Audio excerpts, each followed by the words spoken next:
All right, we're going to go ahead and get started here. Good morning, everyone. This is the regular monthly open meeting of the Third Laguna Hills Mutual Board of Directors, a California nonprofit mutual benefit corporation. Today is Tuesday, January 16th, 2024, and it's 9:30 a.m. We're here in the boardroom as well as available for viewing on TV6, Granicus, and Zoom. I'd like to call today's meeting to order. I see that we have a quorum. We'll start today's meeting with our Pledge of Allegiance, led by Director Jim Cook. Jim? If you'll all stand and pledge with me, I pledge allegiance to the flag of the United States of America and to the republic for which it stands, one nation, under God, indivisible, with liberty and justice for all. Thank you. And thank you, Jim. Thanks. It's now time to approve today's agenda. Can I get a motion to approve today's agenda? SK moves, Ira seconds. Thank you. Anybody have any suggested changes to today's agenda? I have one question, one correction on it, I believe, on, is it, just a moment, let me get my cheaters on here.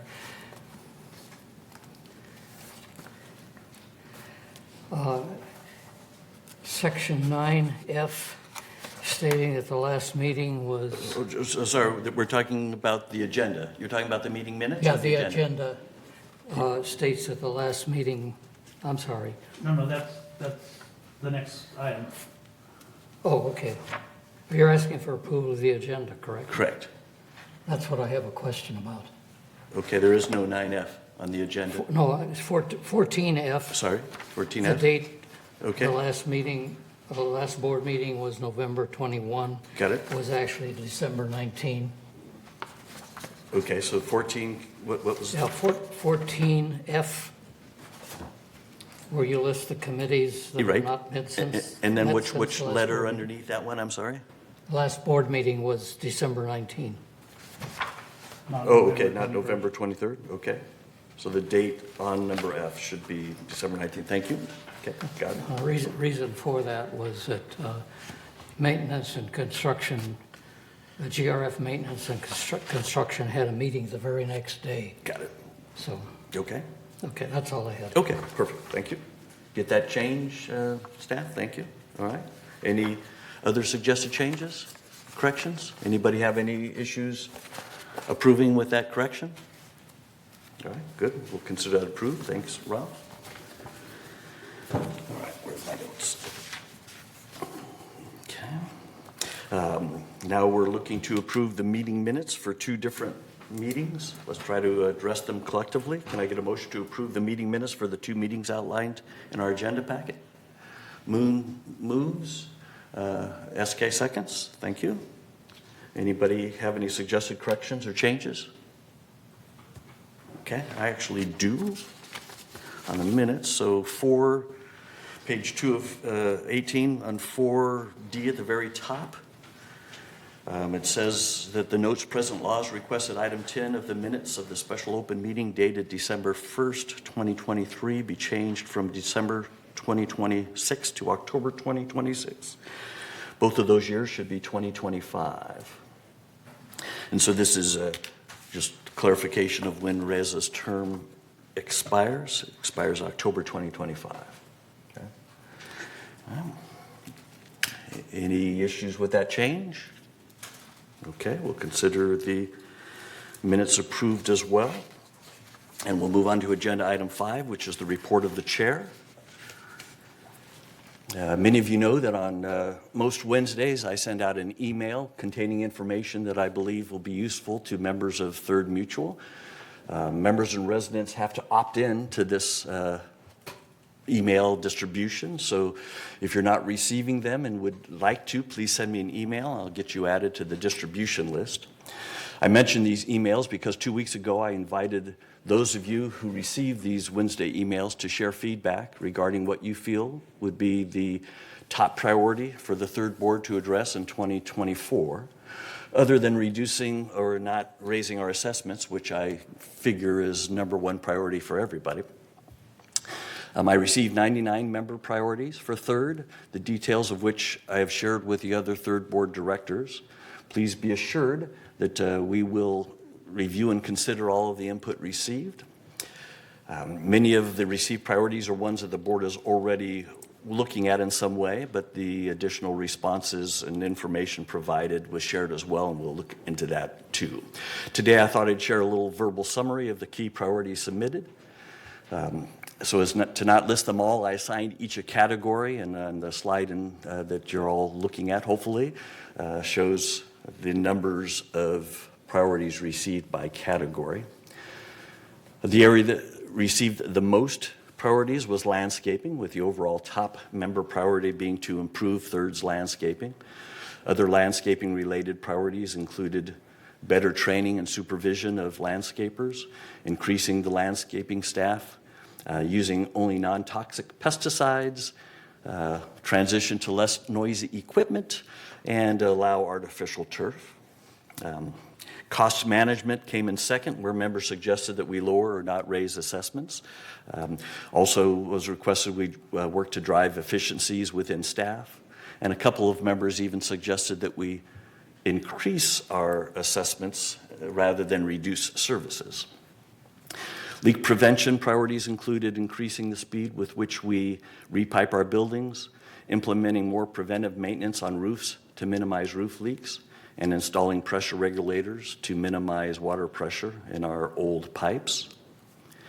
Compliance priority suggestions were mainly about better enforcement of third's rules and standards, with a couple of suggestions to have staff participate more in identifying compliance issues. Customer service suggestions included having staff provide quicker responses to requests, as well as provide better communication and follow-up on issues and requests. Priorities addressing resales and leasing included closing escrow more quickly, better inspections on resale, limiting the number of rentals within the mutual, and reinstating government-backed loans. Manor alterations received several suggestions, including improving the processes and speed for handling alterations requests and requiring architect input on any change which impacts curb appeal and property values. Safety suggestions included increasing the lighting within the mutual, better preparedness for emergencies, eliminating rainwater under building garages, and adding a crosswalk. Washer and dryer priorities included adding card readers to our machines rather than requiring coins, replacing the constantly breaking washers and dryers, insulating the laundry rooms, changing laundry room hours, and we still got a couple requests asking that the board allow washers and dryers in 3-story manors.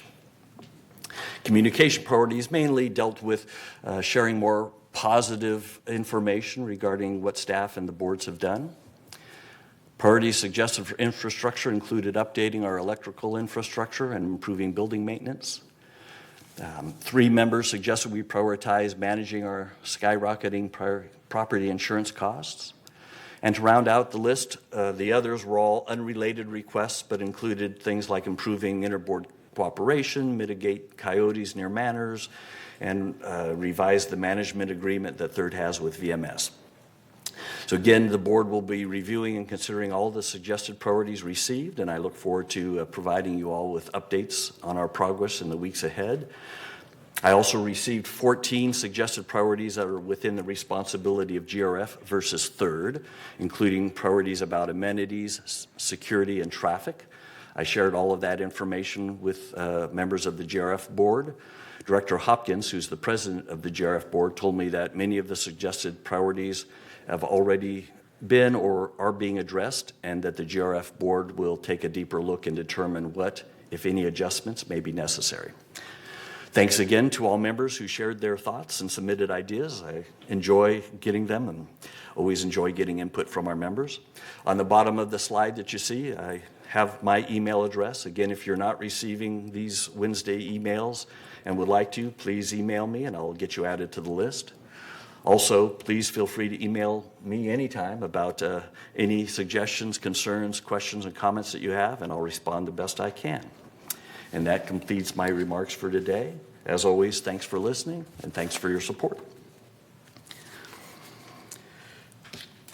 We'll now move on to agenda item 6, which is our open forum. At this time, members may address the Board of Directors regarding items within the jurisdiction of this Board of Directors and not on the agenda. The Board reserves the right to limit the total amount of time allotted for the open forum to 30 minutes. Each member is asked to speak for no more than 3 minutes. A member may speak only once during the forum, and speakers may not give their time to other people. Members not in the boardroom can also share their comments by joining this meeting via Zoom or by emailing your comments to meeting@vmsinc.org to have your message read during this open forum should time permit. And Paul, are there any requests for members to speak this morning during open forum? Yes, we have Chris Collins. Good morning, Ms. Collins. Chris Collins, 3306Q, and I'm here with an update on the work of the Foundation of Laguna Woods, which we do on behalf of residents who are experiencing temporary financial crisis. Thank you, Neighbors Helping Neighbors. Holiday cheer can take many forms, and for the Foundation, this past December, it meant that we were once again able to provide holiday cheer to nearly 150 village residents. With the help of social services and South County Outreach Food Pantry, the Foundation was able to identify those in need of such cheer and provide them with grocery cards to ensure each has a special holiday meal, something that they might not have had otherwise. We would not have been able to do this without the generous donations of individuals, clubs, and other organizations here in the village. These donations are particularly appreciated since inflation has negatively impacted many residents. In 2023, Foundation emergency financial assistance to residents jumped to a little over $177,000 from approximately $120,000 in 2022. This year, the Foundation is also able to continue funding Meals on Wheels, provide scholarships to Alzheimer's support services, transport residents to the food pantry, sustain fall prevention efforts, including rental of emergency response devices, among other ongoing processes. In addition to all the individual residents who have donated, the Foundation is extremely grateful to the following clubs, religious organizations, and other groups that donated this past year, particularly since inflation caused higher expenses for them as well. This list includes the American Italia Club, Aqueducts California Club, Center for Spiritual Living, Chicago Club, College Club, Film Club, Hikers Club, Joyful Christian Club, Korean American Club, Lawn Bowling Club, Men's Golf Club, Needlework Club, Potters and Sculptures Club, RV Wheelers Republican Club, Scottish Heritage Club, Slipcasters Club, Taiwanese Club, Table Tennis Club, and the Theater Guild. So best wishes for the new year, and thank you for your generous support to the Foundation. And it is truly Neighbors Helping Neighbors. And for more information, please go to our website, which is the Foundation of Laguna Woods Village.org, or contact the Foundation at 949-268-2246 or the Foundation at comline.com. And please note that donations can always be made using PayPal on the Foundation website. Thank you. Thank you. No further member comments at this Okay, time. great, thanks. Any comments for Ms. Collins? Yes, Ms. Moon? Yeah. When you give money to Laguna Woods Village Foundation, when you have a good relationship, you have a good feelings, and you are more than willing to donate or give money. And a lot, I'm the retired Korean patient, and we have about almost 100 Korean retired patients in this community. We enjoy our life. Most of people come here at some point. They know they are gonna die, and this will be last place to stay here. And then lately there has been a lot of uneasy feelings among that community. And some of them are racial slur. Some of them was heard, do you speak English? or some of them heard, why don't you go back to your career? Okay, some of them said, that kind of racial slur they are heard. They are the retired physician, and they must. It's just for me. I paid more than several $1 million for federal tax while I'm here, last 50 years, more than most of the people here. And those people are well-deserved American citizens. And then now we hear, why don't you go back to Korea? And then that kind of thing was not even brought up at all, and they feel very uneasy. Also, compliance, they give a warning or disciplinary note, which has a very minor problem, and then also they ignore racial slur, which was done by the Caucasian. So there's a lot of racial discrimination among the compliance people. Also, we have some kind of minor issues, and then, they've been slapped. So there has been very uneasy feeling. And some of them told me directly, when they die, they have a will, some money, or maybe more than 100 grants going to go to a charity foundation. They are changing it now. So if we don't have good feelings among, we are not going to get it. Thank you what you're saying. We do need money. But if you have a bad feelings among all those people, they are not going to give a dime to you. There will be plenty of a place. They need our money. Thank you. Yeah, thank you. Okay, Reza? Yeah, well, Dr. Moon, I'm sorry to hear that. That's ignorance from some people, so people should not take it personal. Ignorant people do things which are not correct. But in general, Chris, I assume the dollar donation to the foundation is tax deductible, correct? Yes. Okay, well, I would like for you to advertise that, because I don't think everybody knows that donation to the foundation is tax deductible.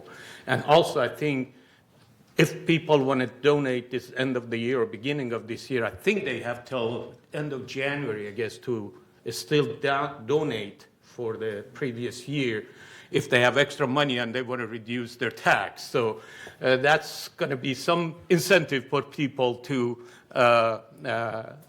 contribute to your cause. Because I don't think a lot of people know that your foundation is tax deductible. So you want to mention that later on. Thank you. Yep. Thanks, Reza. Right. Reza, your point is well taken. But most of the people here now, they are not doing itemized deduction. We have an accountant here. So tax deduction, if you don't do itemized deduction, it doesn't make any sense. Well, Thanks. I leave that to the tax people. I'm just mentioning that some people that have extra money that they want to take advantage of the tax, they can do that. That's all. Thanks. Yeah, excellent. Thank you. All right. We're now moving on to agenda item 8. Similar to last year, most of our monthly board meetings this year, we hope to provide a department update segment where one of the leaders of VMS provides a short presentation about their organization to help communicate with our members who the leaders of VMS are and what their organizations do. Today we have Jay Allen, the manager of our damage restoration team, and Jay will be sharing some details about the damage restoration process for all of us. Good morning, Jay. Good morning, Mr. President. How are you today? Good. Ladies and gentlemen, Happy New Year. Glad to be here. Thanks for having me. So I do have a bit of a presentation to give on the damage restoration process. Some of you may have heard bits of this before, but it's always good to go through it again with a couple of updates in here. So starting right into it, on the process map that you'll see on the screen, we're going to talk about each one of these individually, but moves through securing the leak, into dry down, rebuild, testing, abatement, and clearances. And I like to talk at this point about the fact that not all of these things have to happen for every leak or every case. It could be just simply the plumbers go out, they look at a thing, and then there's no moisture at all, and it's done. It could have dry down, could have testing, could have a bunch of different things that depend on what the damage is like and what the leak is like. So this is just kind of a general overview of, let's call it worst case scenario, where it has to go through every single step. And I bring it up at this point because we're going to talk later on about how we have to work with the members to get this accomplished and how the communication goes and how it flows and has to be scheduled with the residents. So on to the first step, secure the leak. It says secure the leak, not necessarily repair the leak. So if there's a leak that's a Laguna Woods or Third Mutual pipe in the wall, behind the drywall that hasn't been altered, then we would go in and we would repair that thing on the spot so that it wasn't leaking anymore. But if it is something that's an alteration, it is the member's responsibility. We would simply leave a correction notice or make sure that they get it corrected. It's their property, so they get to choose who they want to do the repairs, as long as it's done correctly. And for a lot of cases, VMS is available for chargeable services for a lot of these things to be done. Specifically, we see a lot of toilet resets and things like that. So that's always in there. On to the next one. My staff will typically go out. Plumbers have moisture meters now as well, so they can tell. Moisture is not necessarily just what you can see. So very often we hear, oh, I cleaned it up with a towel, or I did whatever I could do. I know Mark is on the committee with the hearings. We hear everything from I put a little floor heater and a little fan next to it. And while that's better than nothing, probably, the moisture may not be detectable to the eye or to touch. So my staff has moisture meters, they have thermal cameras, they have a lot of different things that they do to find out if there's actually moisture present. And if there is, then we'll move into the dry down phase. And the contractors do use several different kinds of fans, dehumidifiers, different equipment that could be used, air scrubbers as well. And that would, again, be dependent on what the damage is like. So I know everybody hates those fans. We hate that you have to go through that. But often we have issues where people turn them off at night or turn them off at different times of the day. It slows down the process. So please, please, if you have those things in your manor, let them run. They all have hour meters on them, so they can see exactly how long they ran and if they were turned off. So please leave that running so we can get you back to normal as soon as possible. And then there could be damaged drywall, flooring, other things that need to come out during that process to expose the areas that need to be dried down or repaired that would be Third Mutual property. So the next one is testing and clearances. In some cases, the testing needs to go first and say, hey, there's a thing present, and then you move into abatement and then into clearances. What this means is somebody's going to come in, and whether it be bulk sampling, which is right from the thing itself, or from the air, they're going to take that into a lab. It's not something that they do on the spot or anything like that, but it does go into a lab, gets put under a microscope, and then next day, typically, we have those results and can move on to the next step. But that's to make sure that we catch everything on the clearance side, or on the front end in the testing side to make sure that we can tell if there's something that's there that needs to come out of there. So if there is a case where something is found there, or we just know that something is there and needs to be abated, that pretty picture up there is a containment type of area. We would block off an area and abate whatever item is there, whether that's mold or asbestos. The treatments would be handled differently, but we want to keep everybody out of there while we're getting everything back up to par, back up to speed where it needs to be. And then after that, we're going to go into the clearance testing and make sure that we got everything so that you're not walking into something that could be hazardous to your health in some way. That's obviously the chief concern there. Now, once the repairs are done, or the dry down is done, the abatement is done, whatever that may be, we lean into rebuilding. There's a picture there of kind of the final product. We always have to make sure that the repairs are complete. So whether that's our repairs or the members' repairs, very important that that thing is actually fixed before we put new drywall in, put all the other things back that need to be there, because we don't want things to just leak again and then have to kind of restart the process. So it's very important to make sure that that we get it back to where it needs to be, but do it safely so we're not duplicating our monetary efforts. The contractors get it back to previous condition. The condition for you guys is kind of a blank slate, so it's kind of down to the drywall. Everything interior was member responsibility. Very often, I'm going to talk about insurance a couple of times in here, but this is a great place for it. This is kind of what insurance is for. I mean, it's for emergencies that happen to your manor, whether that's an act of God or a leak or some other thing. So it's very important. Obviously, it's a personal choice, but I would highly recommend getting some kind of insurance for your manor to cover things on the inside that would be your responsibility to replace. On to the next one, just kind of a picture, depiction of how this looks, what it looked like before, what it looked like during, and what it looked like after. Now, in the before picture, you can see that there was kind of more removed on the during, and that's almost exactly what I was saying. Not all that moisture can be detected to the human eye. It could be more damage than what you can actually see, even though you can see quite a bit of damage on that first wall there. But yeah, it got taken out, got dried down. Once everything was done, it got built back, and I think it looks pretty nice there. So.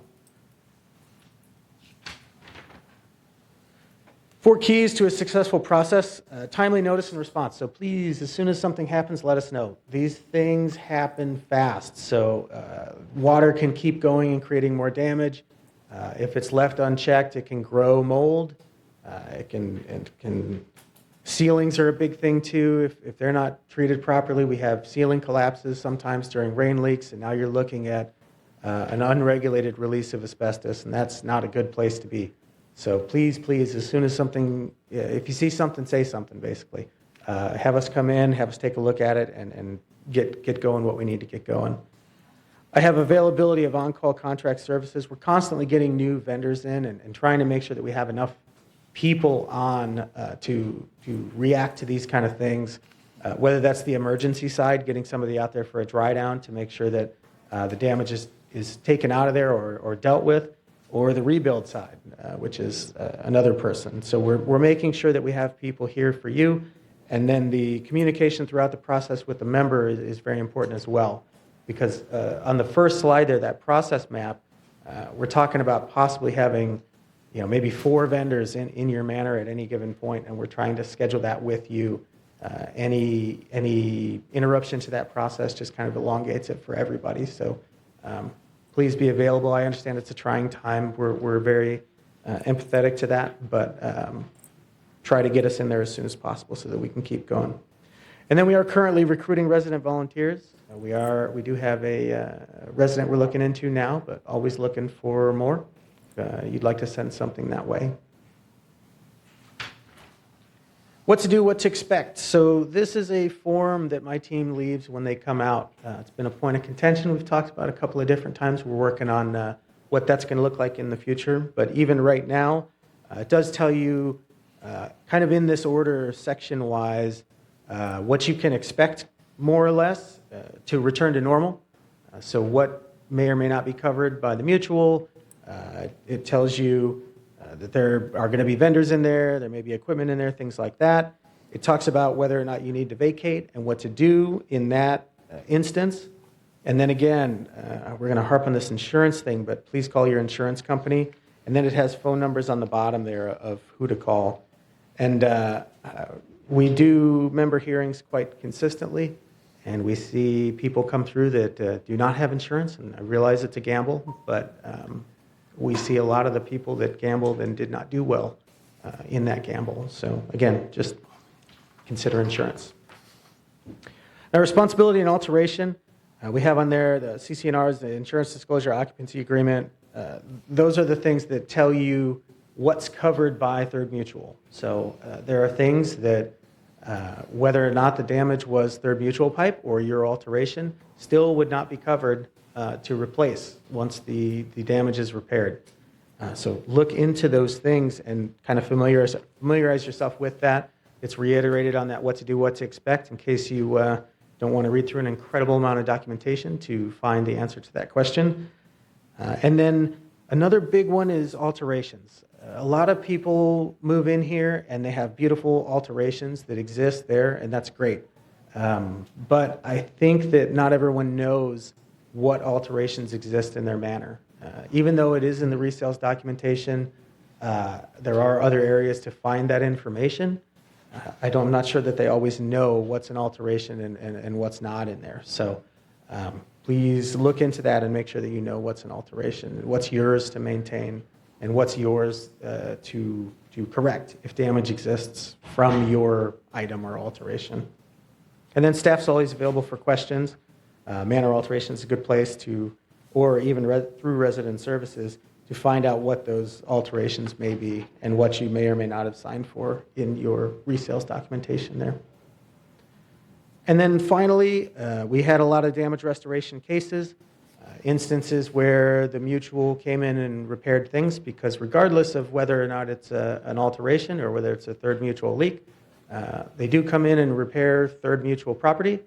And in some cases, those are caused by alterations, and those have to go through the process of trying to reimburse those costs from members. There's only two ways to do that. One of them is for the member to say, yep, that was me, I take responsibility, here's your money back. Or for them to go through the damage restoration hearing process with that committee. And we had a backlog of that due to COVID and due to staffing and several other items. Third, thankfully and graciously, allowed me to have a team that works on Saturdays and works throughout the week as well, in some cases, to process that backlog and try to get it up to speed. So I think we've had decent results on this, and the results are going to go up, actually, once United had a team as well that we're going to repurpose probably to jointly attack thirds and try to get this ramped up as much as possible so that we're closer to current. However, even since August, we've processed 219 cases, resulting in $882,000 of reimbursement to the mutual. We have 495 cases remaining in there, and the average of the dollar amount on the cases remains current, which isn't necessarily always the case. And it looks like we're still estimated to get back we're somewhere in the realm of $2 million, $1.9 million, which puts us pretty close to the estimate that we provided when we started up this team. So that's good news here, and hopefully you think it's good news as well. But other than that, I'm here for questions and ready to hit. Hopefully you got something out of this. All right. Okay, so looks like Jim, then Ira. Not a question, but could you emphasize the fact that if the member's alterations cause a leak or whatever damage to another member's, they're also responsible for that?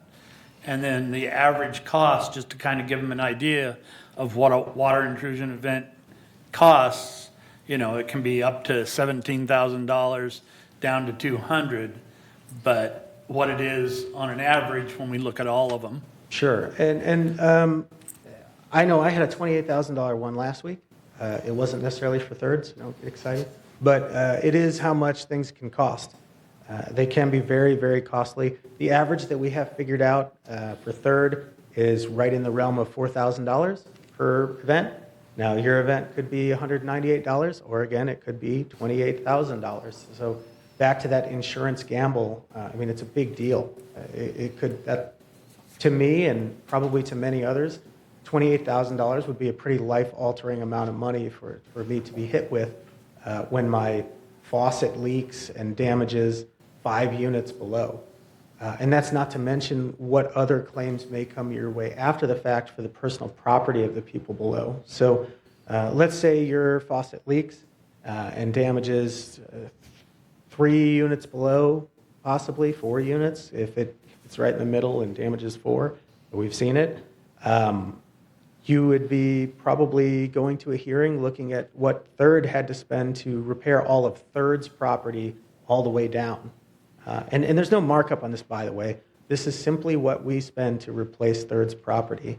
And then we've heard cases, and probably rightfully so, of other members below who were affected that are wanting to get their flooring replaced and get their cabinetry or baseboards or whatever the case may be. And that'll usually flow through. Sometimes it's very nice. The members downstairs can work with the members upstairs and get that taken care of, aside from, again, the Third Mutual property. But also the next step is through insurance companies. If they file a claim with their insurance, it could work with your insurance and then cover that as well. And then small claims court as well. We've seen that too. And when you talk about us not having a markup, we do have an administrative fee if it goes all the way to hearing, but that administrative fee is only to collect the amount of money it took in staff time to go to the hearing. That's right. And actually, I would say possibly in some cases even that's a loss to Third there. So, but sometimes it's not. Myra? Thanks, Jim. Good morning, Jay. Morning. Thanks for the presentation. I'm curious, do you have any staff to speak to an owner if English is the second language? We have, as Moon brought up, 35% of our population here is Asian of various countries, plus everybody else. If you don't have anybody on staff to speak to them in their own language, do you have the handouts that you give in different languages? We do not currently. Possibly that's something we could look into. I know that actually SK has helped us in several cases where it went through the board process, and he's helped us talk to some of the members there. Not that we call SK whenever we have a member that we need to talk to, but he's been available there as well. So that's something we should probably look into. Yeah, and the reason why I bring it up is because I've gotten stopped in the street or an email that my neighbor is confused because they don't understand all the handouts that they were given, and there's nobody there to explain it to them in their own language. And it's just one thing to clear up. Also, I was wondering on this, if you have any statistics on how many areas, let's say you go in and there's a leak in the kitchen wall. When you go in, is that the end of it, or how many times does that wall re-leak in a different area, let's say? You fix a pipe on the left side, and then on the right side, it leaks a year or two later. I could look up those stats, probably. I think that's probably a better question for our plumbing staff, but I'm sure M&C could look into that.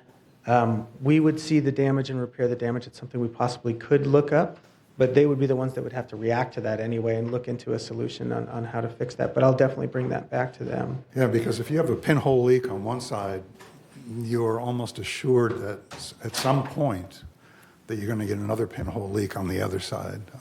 Same pipe, but just a different area.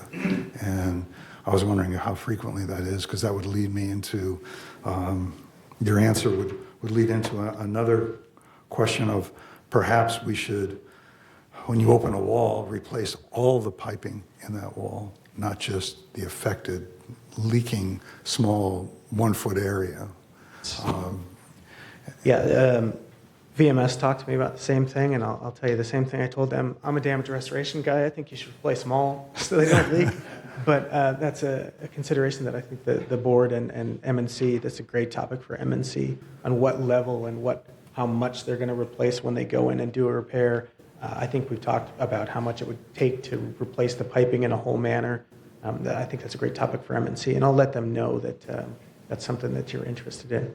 And very much so, Yeah. actually, because it would prevent you from going back in on that wall for the rest of your life, and Right. for the rest of the, hopefully the rest of, Yep. Okay, thank you. Anyway, that's that. As long as you keep paying me, I can relax a little bit more. That's great. That's great news. Thanks, Ira. Moon, you had a comment or question? So are you under the MNC? Yes, sir. Your department, okay. I have several questions, okay. I had one rental unit which had unfortunately 3 leaks last 3 years. Mm-hmm. And when first leak, I was out of this area. Okay, I didn't move in. And the communication was almost zero. I couldn't figure it out. I was calling, or phone message. Once in a while, they call me back. No communication, basically. I didn't have a clue. I didn't have no clue what's gonna happen. The communication is very bad. Second one, communication, I was here a little bit better. By then, I was a director, and maybe that I had a little bit better communication. But still, I didn't know what is the real process. Okay, third one had just a little bit pinhole. Then I went right to the, and then they fixed it right away because tiny little bit. Okay, that was done very nicely. Okay. As far as the communication goes, do we have some kind of brochure or handout you can give to them, whoever is the damaged the property or causing party and whatever, whoever, and you have any kind of brochure or booklet or anything you can give it to them? And as you said, there's a communication problem, language because of language, and you have a problem. But at least you can have something written in English clearly what the process is. I want you to have that and give it to them, and because they don't know what the process is. I didn't know.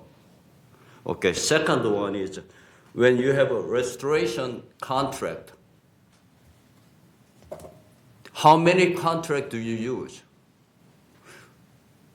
You have only one contractor, restoration contract coming, like a plumbing, plaster, whoever, and you have a certain group of contracts you have, right? Mm-hmm. You can contact. Does a resident have a choice? They can choose?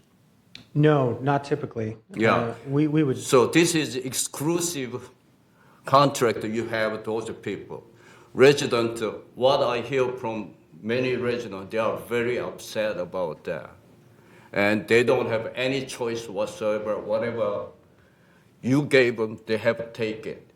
Okay, either it's gonna be costly or slower, or maybe faster, whatever it is. They don't have any choice. They are very unhappy about that.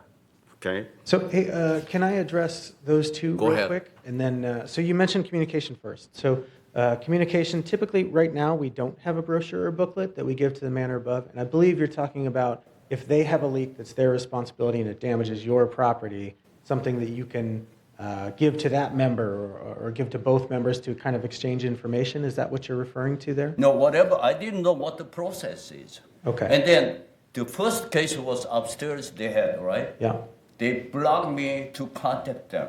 They don't give me any information to guy above me. No phone call, no email, no contact. I thought, wow, he must be very well protected. So, finally it took about a year, 2 years, contacted all that, and we resolved the issue. Okay, but, okay. May I continue? So let me hit the contractors real quick. So you asked about the contractors and how many we use. We do have a good amount of contractors, and they're kind of purpose-driven. So I have several contractors that do the same thing, which is more or less a simple dry down, maybe removals, maybe a smaller area of removing drywall. They can even replace drywall too. All of those are blessed by the boards. They are cost-checked against the other members or the other vendors that we use. They do have the certifications that we're looking for to make sure that the job is done right. And you mentioned that the member doesn't have a choice, and that's somewhat true because we're not going in and replacing the member's property. We're going in and replacing Third's property. So it's kind of like Third, they borrowed Third's car, they wrecked Third's car, and Third wants to have they want to know who's going to fix their car. They want to know that it's done correctly rather than having someone. I'm sure you have great contractors, but Third wants to make sure that they have their contractors repairing Third's property. I do concur. I do agree with you. We need a quality work done. Okay. Besides that, This country has a Sherman Act, Antitrust Act. So we don't want to have any monopoly. So you are monopolized with your contract. Regional doesn't have any choice. Okay. One of our Korean doctors, she was shouting at me, how come I don't have a choice? Well, that's the way it has been. Okay. I like to see that the residents have a choice. If you want to have a quality, let's have about 5 different quality contractors. Let them choose that among those 5. I don't have any problem with that. We should make sure, we have to make sure quality work done, but let them have the choice. Okay, and then when they do, okay, this is another issue. When they do restore, do they need a permit to restore? But it depends on what they're doing. Depends on what they're doing. Depends on what they do, they need a permit? Sometimes they do, Sometimes, okay, but not always. okay. And we do have 5 different contractors that we do use. We don't currently offer choice because we need that amount of vendors to simply react. I know during the rainy times, I had every one of those vendors almost maxed out with going in and doing dry downs. So if we, and obviously this is up to the board if they want to address this at some point, but if we let the members choose which vendor they wanted and everybody wanted one vendor and did not want other vendors, then they would be sitting with moisture damage in there until that vendor probably had enough people to go out and react, creating more damage and more money for thirds. So it's not that we send just one, it's not like a monopoly where we send one vendor constantly for all dry downs. We do have 5, and it's based on availability, not necessarily choice. So if the board wants to address that at some point, they can. That's great. If you do have 5 contractors, let the resident know we have a 5 contractors. Let them choose them. Let them choose among those 5. So, the resident can call any of them. They can choose whatever they want. Let's give them choice. So that's a Moon. That's a board decision. They'd be happy to do that if that's what the board directs them to do. So we can bring that up one of these meetings and we can talk about it. No, monopoly is, there's a lot of concern, what I hear. Okay, not the last debate. This is one of the most common requests or questions I'm receiving. Okay, just the 3413A. I went there, they said that the whole roof is tiered, walls tiered. It's, tiered vinyl and, blue tape over 1 year. Over 1 year.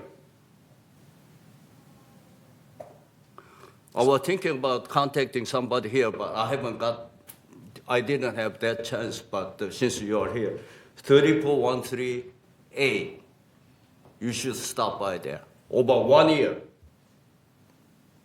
Sure. Yeah, we'll look into that. Absurd. Thank you. Thank you, Moon. All right, Andy, then Reza. Good morning, Jay. Morning. As treasurer, I see these bills, and I'm just shocked how much money, $7,000, $8,000, But in hearing you speak before, I think there's a link between time that the problem is noticed and when we do work. Mold is terrible. And the longer you let mold fester, the worse it gets. And there's a health issue, too. So my question is really directed towards prevention. You mentioned that your crew uses moisture meters. They have a pin that goes into the drywall, right? They do. Does that create any kind of damage to the drywall? It does, A little bit. a little bit. Okay. But so you brought up a good point on prevention, so I know I've been here a while, so I apologize there. But yes, the moisture meters do have pins on the front, but they also have a pad on the bottom. So we don't necessarily go directly to the pins. A lot of times we'll go to the pad first to see if there's moisture present, and then we may go to the pins after that. And if we see that there's an area that's going to have to be removed, we're less concerned with putting a couple of pins in it if we're finding out where that's going to be the general area of it. But we try not to go directly to the pins. We also try to use the pins in areas where it's not going to be seen all the time. So if we can check behind a baseboard or something where that's going to be covered back up, we try to do that as well. And they do look like little vampire bites with 2 pins that go in there. But we do try to be as careful with that as possible, and we do try to repair any damage that we would do once we put everything back to where it needs to be. And then quickly, I apologize, leak detectors. I didn't put it into the beginning of this. Director Cook has shared his, and he's got some good ones that link directly to his phone.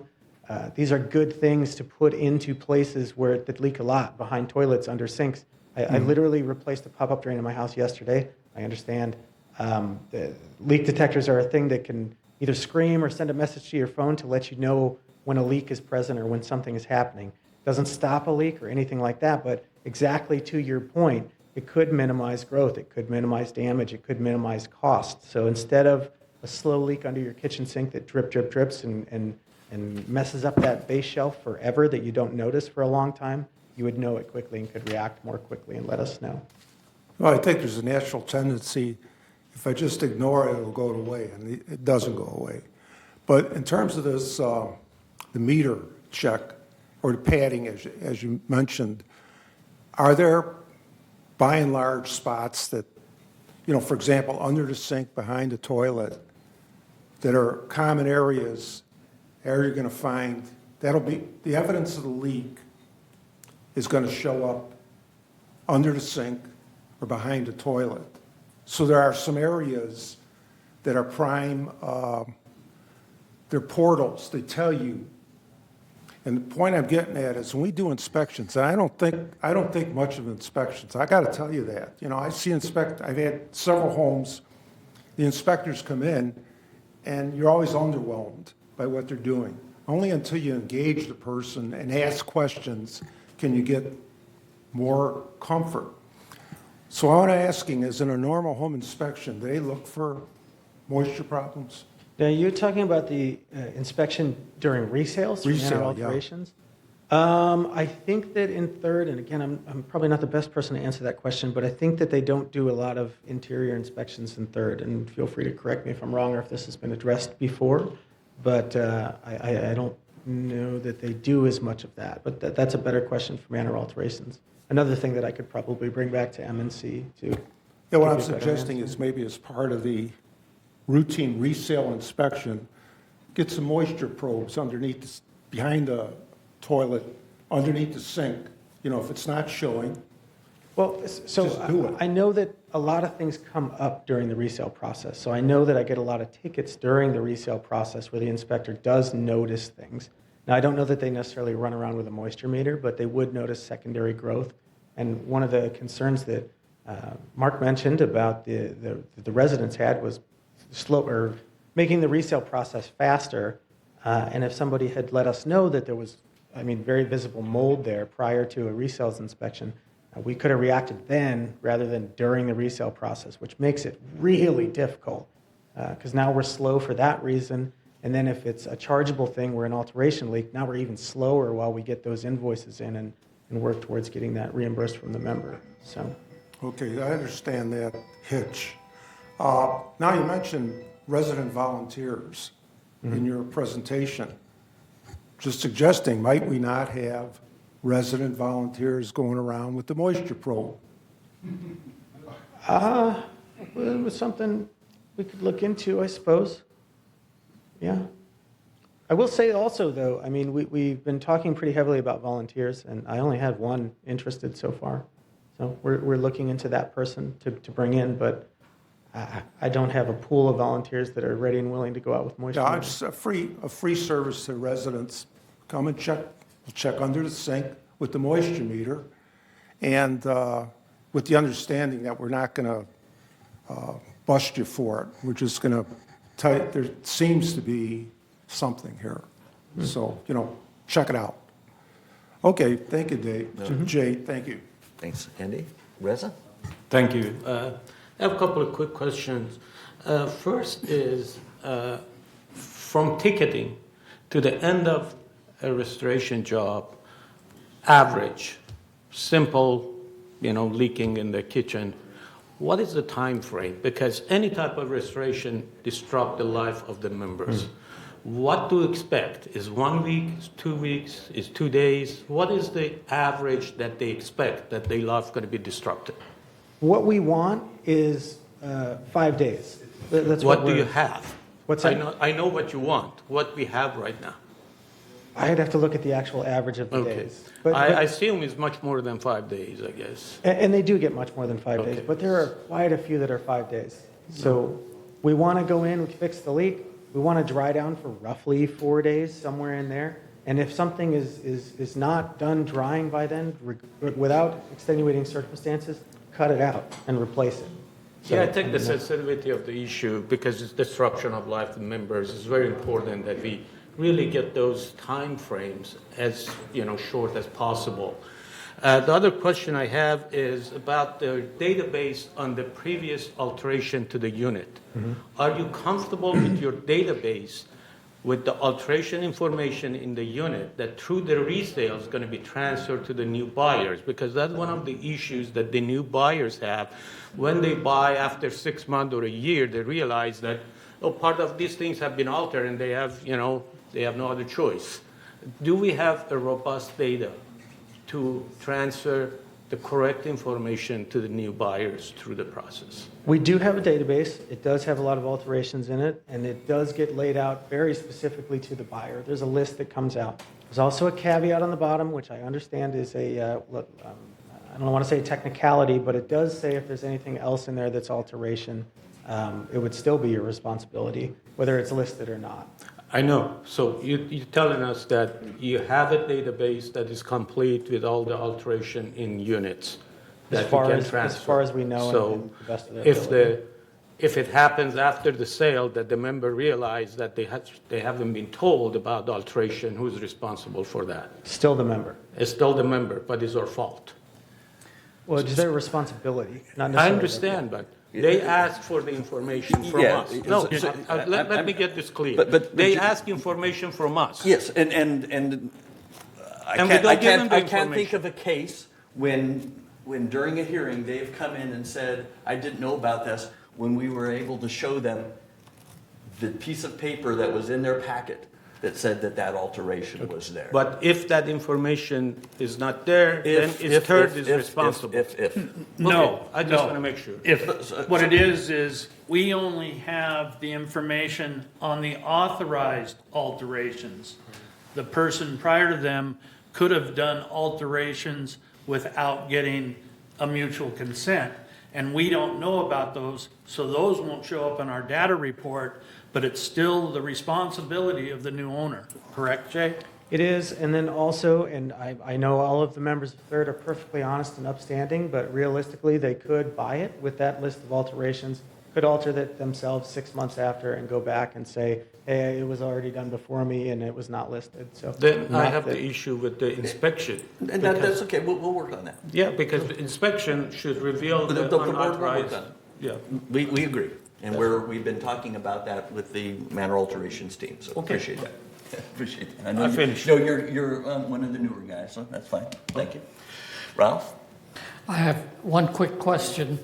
Between the dry down and the final rebuild, did you mention something about some testing in there? Is there anything that has to be tested between the two? There could be, there could be. If there's specifically, if there was abatement, they definitely would be testing in the middle there. If they're taking out something, there would be testing present before we would rebuild. So it's after dry down, they test it, make sure it's dry, Yes. and then there's some testing after that before you rebuild? Well, if something was removed, it's possible depending on how big that area is. But after a simple dry down of just going in and drying it down, that would be my staff going in there and just making sure it's dry. And then there would actually be no need for rebuild because nothing's removed. But if something did get removed, depending on the square footage of that, there may be testing required. And again, definitely if abatement is involved and they know a substance is present and they're removing that substance, then absolutely testing would be done on the clearance side. Okay, and that's based upon the original inspection then, to some extent? To some extent, yes, but also, I mean, once you get in there, you never know what you're going to see. Yeah, so once you see something, whether you go in to do any other testing afterwards, before rebuild, depending what you find in that area. Yes. Okay. Thank you. Thanks, Ralph. SK? Thank you, Jay. You and I worked a few times so far. Always complain. Anyway, I mentioned once before, I think communication, when that happened, communication is very important. The members understand what the procedures and what's coming after that. That's my comment. My question to you is, I see state and the South Coast Restoration, those two companies you normally use. Am I correct? Those are two of the vendors we use, yes. Yes. So who calls it? Who determines which company you're going to use it? So I have schedulers in my office. Okay. That, and also security after hours has a list of Okay. our vendors, and they call that way. And it is typically based on number one, availability, and number two, the size of the job. There are Okay. certain vendors that we use for Okay. bigger jobs. Now, my final question is, who controls the cost of the repair? Who controls it? Whatever they submit the cost, then we have to pay it? No. Well, how does it work? So my contractors are constantly getting updates and checking on the vendors, making sure that they're doing what they're supposed to do. So that would be kind of step one. They have contract prices that are specifically laid out of exactly what every single line item costs. So I have another specialist that looks through that and makes sure that their costs don't exceed the line item on the contract, and that dollar amount is correct based on the services that were already determined to be correct. And then I hope this doesn't continue, but as of right now, I'm touching every invoice personally and making sure that it makes sense. Okay, well, the reason I'm asking that is people complain, wow, this much cost?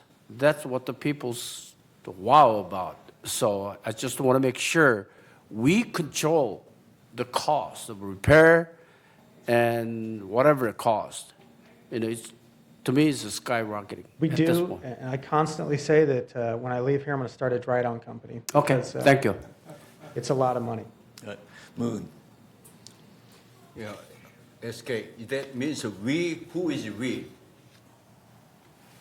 Means VMS staff. On behalf Staff, of the restoration staff, Yes, that's what I meant. not the resident. No. Okay, I want those we choice to be resident, but that's a different matter. Okay, so we are getting some money back. So we have about 2 million to get the money back. Estimated, yes. Okay. How that created? Is that the dry out cost restoration to third mutual done? So that's everything. That's the plumbing cost that's involved. It could be our carpentry staff, that dollar amount. It could be the dry down. It could be abatement, testing, rebuild, electrical use reimbursements for the manners affected. If their unit above leaks and damages something downstairs and this person down below has to use electricity, that gets billed back as well. Everything gets included into this. Basically, if there's a thing that's your responsibility and it leaks, every single dollar that it caused to third, not to the other members below. But we do try to go back for every single dollar and make sure that we don't miss anything on behalf of third. Okay. So all those costs you're trying to, or you are getting reimbursed is whatever third mutual cost, right? Your cost. Yes. And the resident cost has nothing to do with it. Oh, you're talking about for their own personal property, for their flooring? No. So this that is has not- nothing to do with it. That's nothing to do with it. Another one is my experience, okay. The electric cost reimbursement, I didn't know we have that until here. I heard, one of the meeting I heard. So I sent the email to Jim and Mark sent me link.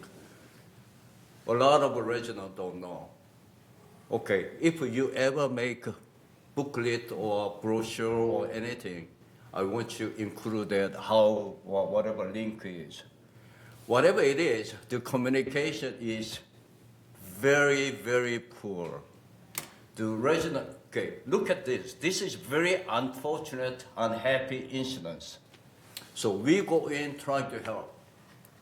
We gotta make the best effort so their unhappy situation be at least a normal or better situation.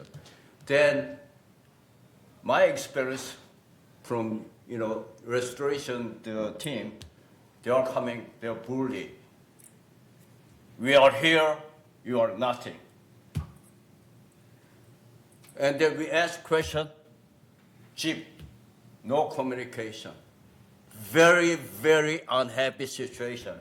Then you want to restore, you don't have any choice. I'm going to give it to you, you take it. As he said, how much it cost? I don't care, whatever it costs.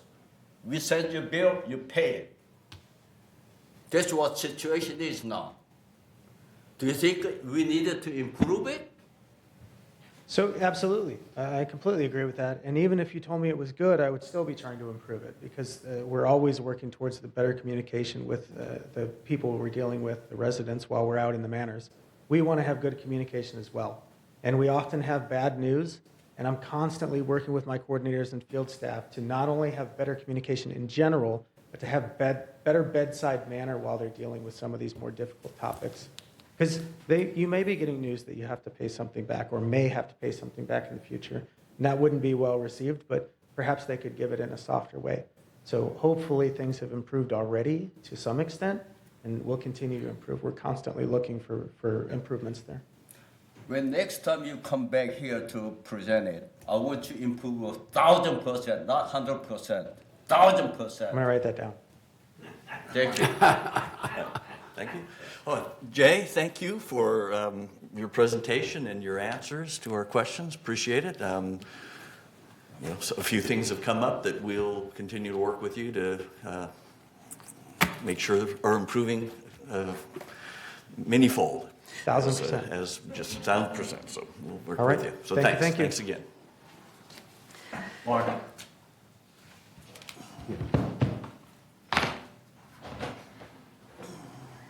Just a moment. You want to just look at him? So what is this about, Jules? I'm just serving you with some papers. Okay. Just formally. Sounds great. You going to sit up here with us? No, I'm running off the court. Okay. Good to see you. All right. Yeah. Thank you. Thank you. Yeah, I have got them. All right. Moving on to agenda item 9 with all that, which is our CEO report. Giovanna, it's all yours. Thank you, Honorable President, members of the board, and those in the audience. This morning I want to share key village updates, but I want to start with an overview of the services that are available for cleanup and organization as we enter the new year. Coming out of the holidays, we all have all those cardboard boxes. We want to remind everyone to please break down those boxes. As we know, about 80% of all U.S. products are packaged in cardboard, and while recyclable, paper and cardboard comprise the largest component of the municipal solid waste stream. So we really want to get those cardboard boxes into the recyclable waste stream. So please break down your cardboard boxes and place them in the recycling container. This helps us be environmentally friendly, and it will give neighbors equal options to use those bins as well for their cardboard boxes. So again, please break down your boxes. We want to remind everyone that bulky item pickup is also available on a weekly basis through CR&R, the contracted hauler, through the city's contract. Please place your items by the shared trash enclosures or on the curb where your personal trash and recycling carts are collected. These items can go out between 7 p.m. the night before and 8 a.m. on pickup day. Car parts and construction, demolition, and hazardous waste are not permitted, and items that are too big to be loaded into a vehicle by 2 people are not accepted.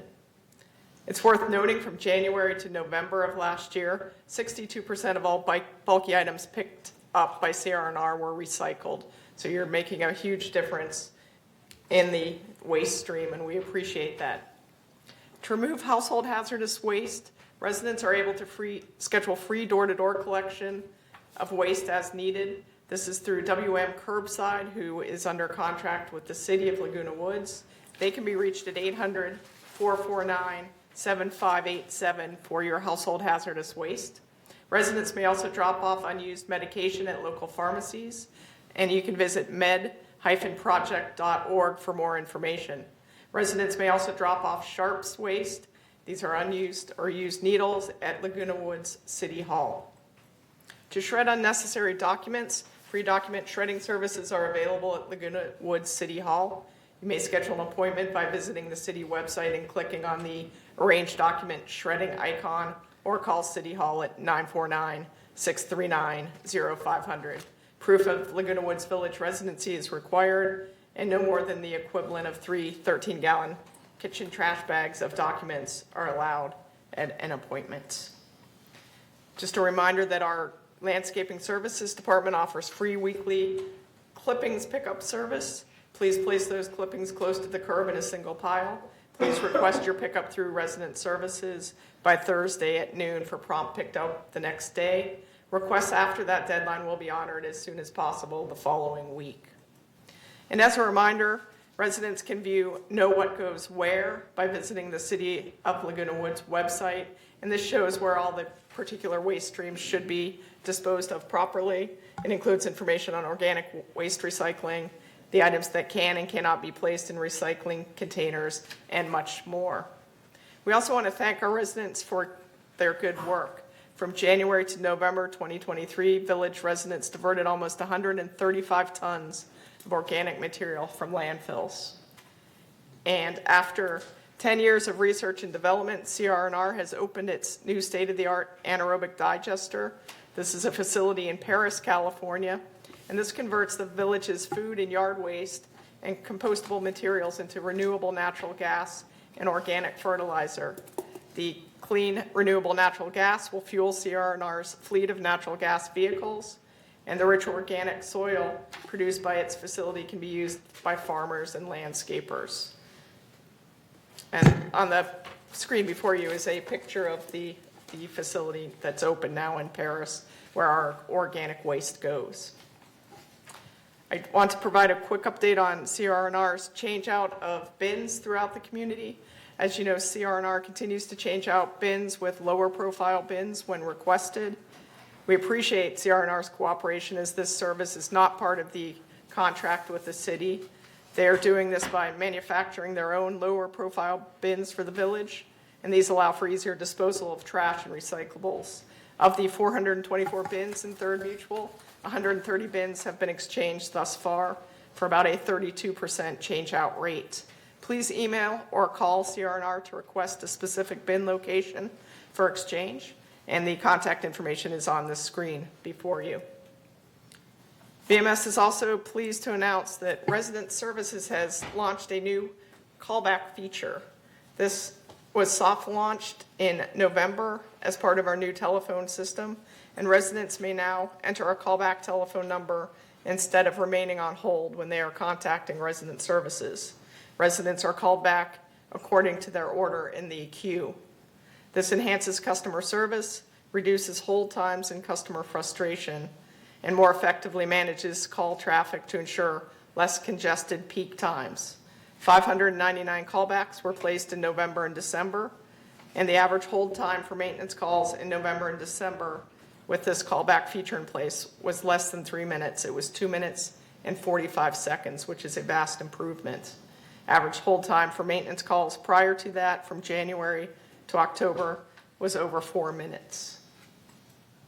We also want to remind residents to contact security, or they can contact Resident Services at 949-597-4600 after hours to be transferred directly to security if they have an after hours emergency.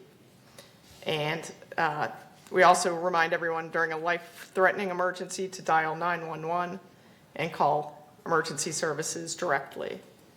And a few upcoming events that may be of interest: the 2024 Dog Licensing and Vaccination Day is Thursday, February 1st from 11 a.m. to 1 p.m. in the Clubhouse 1 Main Lounge.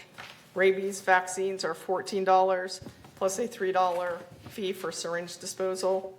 For license and additional vaccination pricing, call Vet Services at 800-988-8387. And this is a Laguna Woods Dog Club sponsored event, and you can call the club for more information, and their number is 949-228-2462. The Recreation and Special Events Department, Foundation of Laguna Woods Village, and Memorial Care are partnering to offer a strength and stability class. It's a series of classes that will be held February 7th, 14th, and 21st at Clubhouse 2 from 2:30 to 3:30 p.m. The classes incorporate chair exercises, stretching, and strengthening. You may register at the Clubhouse 2 office or the Recreation office, and call or email Recreation for additional information. And that's my presentation this morning. Thank you for your time. Thank you, Siobhan. Does anybody have any questions or comments for Siobhan? Yes, Andy? Some brief ones. Hi, Siobhan. Hi, Good Andy. morning. Regarding the cardboard waste, Yes. you know, I read that stains are a problem. Like, you order pizza, and the box has got some stains. Should people just put all cardboard waste into the recycling and let them figure it out, or?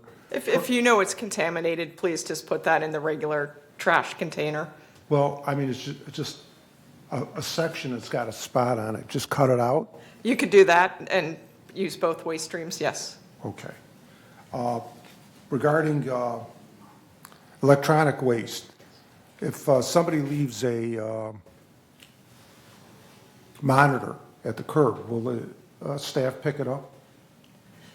Computer monitor? Yes, it's not part of the regular waste stream, but we do pick it up and dispose of it properly. Okay. But there are better ways to dispose of those items, especially the drop-off events that you see publicized all over the community. Okay. Let's see. In terms of shredding, should we take out staples and that sort of thing? I mean, I understand, don't put the clip in there, the metal clip, but it's a hassle to take the staples out. The machine will chew them up anyway? My understanding is staples are okay. Leave the staples in, okay. All right. Regarding the garden clippings, what if we have, you know, I've got a couple trees by my unit. What if a tree limb falls down? Should we move it to the street or leave it in place? You can leave it in place as long as it's not impeding anything, and please call resident services and we'll pick that up right away. Okay. Let's see. Final item regarding the Recreation and Special Events Department partnering with Memorial Care. There's a general concept called AOA, Active Older Adult. And there are a number of classes that have been developed for active older adults, where in a 50-minute period, you cover strength training, there's a little aerobics, there's stretching, a little bit of everything. I'm not so sure that my wife went to one of these just yesterday, and the chair exercises, I don't know how that fits in with an active older adult, although, you know, not having been there, I don't know. I will check it out. But in that regard, I was wondering, are we going to offer anything like a Zumba light? You know, regular Zumbas, for me, I'll tell you, it's too much. Running around and all that. But is there going to be some sort of aerobics that are a little bit lightweight, let's say, so we can get our cardio going? I can pass that suggestion along to our recreation department. Okay, thank you, and I will check with them. Okay. Thank you. All right, thanks, Andy. Moon? Yeah, I see the rabies vaccination. It's to the dog, right? Not the human, right? Correct. Okay, here I want to make sure. Okay, another thing. Okay, I haven't been in the Gold Coast for 3-4 months because of my illness, but at the day, almost day end, there's one guy who goes all the, basket and pick it up, all the cans and all that. and to do that. And it seems to me, at beginning, I was surprised. If we have that advertised to our resident who can pick up the cardboard or whatever those and make a few dollars for them, I don't know. But that has a lot of conflict with the company. But I think they are doing good job, very good job. I'm very happy with what they are doing. And all my neighbors, and they are happy with it, okay? But I wish those people who need extra money, our resident, I'd like to give them opportunity if it's possible. You currently have an anti-scavenging ordinance in Third Mutual, which prevents residents from doing what you just described. Oh, is that right? And that's from a safety perspective. It's dangerous to have people climb in and out of bins and so forth. Oh, sorry. We could look at it again if need be, and any, we can look at it again if you just want to bring it up again, we can. I believe you're on the Resident Policy and Compliance Committee now, so hopefully you'll bring that up, Moon. Great, thanks. Thank you, Siobhan, again, appreciate that. We'll now move on to agenda item 10, which is our consent calendar. All matters listed under the consent calendar are recommended for action by committees and will be enacted by the board via a single motion. Today, per the consent calendar, the board is being asked to ratify the preliminary financials for the month of November 2023 and approve a variance request recommended by the Architectural Controls and Standards Committee, otherwise known as ACSC. Can I get a motion to approve today's consent calendar? Jim moves. Ira seconds. Thank you both. Any questions, comments from anyone regarding the consent calendar? Any issues with approving it as is? Okay, we will consider the consent calendar approved by consent. We're up to agenda item 11, where we will be discussing and voting on unfinished business. Today, we only have one unfinished business item to discuss, and that is agenda item 11A, for the board to entertain a motion to approve a new barbecue policy. These updates were recommended by the Resident Policy and Compliance Committee. As you may recall, our previous barbecue policy was rescinded completely by this board back in September of last year. So effectively today, we have no rules at all regarding barbecues in place. The board in September asked that the Resident Policy and Compliance Committee come up with a new, simpler policy for barbecues. And last month, the board reviewed that proposed new policy and voted to put it forward for 28-day member review and comment. So today, we'll be voting as to whether or not to implement the new barbecue policy going forward. First, I'd like Chris to read the resolution for us. Okay, before I read it, just to let you know, there are 4 Scribner errors in the resolutions. Therefore, I will read them without the errors. Okay? Barbecue grills, rules, and regulations. Whereas Resident Policy and Compliance Committee has recognized the need to adopt barbecue grills, rules, and regulations to set forth guidelines for the use of barbecue grills. Now therefore be it resolved on January 16, 2024, the Board of Directors of this corporation hereby adopts the barbecue grills, rules, and regulations as attached to the official minutes of this meeting, and resolve further that the officers and agents of this corporation are hereby authorized on behalf of the corporation to carry out this resolution as written. Okay, thank you. Can I get a motion to approve the new barbecue policy before we discuss it further? Jim moves. Ira seconds. Thank you both. Any questions, comments from members of the board regarding the new policy? Proposed policy? All right. I do have one suggested, just a Scribner note as well. On the policy itself, definition 2. A, which is barbecue grills, it says barbecue grills are devices that cook food by apply heat from below. That word apply should be applying. Okay. And thank you to the member that mentioned that to me. Okay.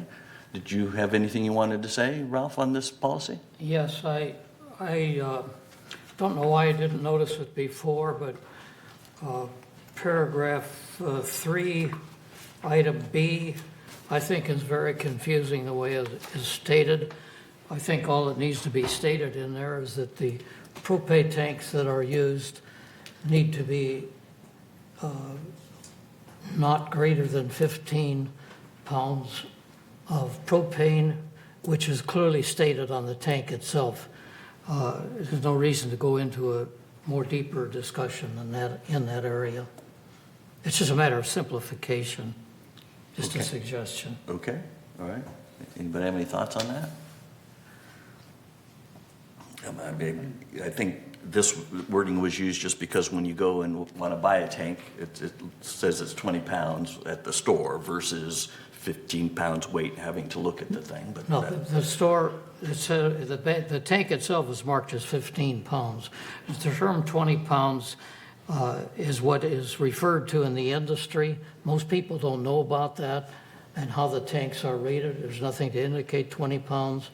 The fact that it's common one is fine, but why I just don't think we need to go into the explanation on it. Simply say that it is 15-pound net weight of propane, which is clearly marked on the tank. That's Okay. the way it's sold. Okay, I think in this case, someone went on Google and, typed in standard propane tank, and this is the definition that they got. Yeah, but So I if they think were that it's looking to buy, confusing to it would people. kind of tell them that. Okay, just Fair a enough. suggestion. Okay, appreciate that. Okay, we'll see. All right. Okay. Any other comments, questions? Any? Okay. Any other thoughts on 3B? Anybody else have any issues with it as is? Versus perhaps going to Ralph's suggestion? Yeah, okay, we'll move on here. So I think we have some members' comments. Any members here that want to talk, or just the Yes, emails? we have Jim Southworth. Mr. Southworth, all right. So we're going to some members' comments. We'll limit this. I mentioned we're limiting it because there's a few emails as well that, so we'll try to limit the discussion to move the meeting along. Mr. Southworth, good morning. Good morning. Hopefully this is the last time. Thank you for updating this resolution. I think it's pretty workable at this point regarding the 15 versus 20 pound. If you look on Amazon, you'll find 20. It's common nomenclature. 15 would be a confusing issue.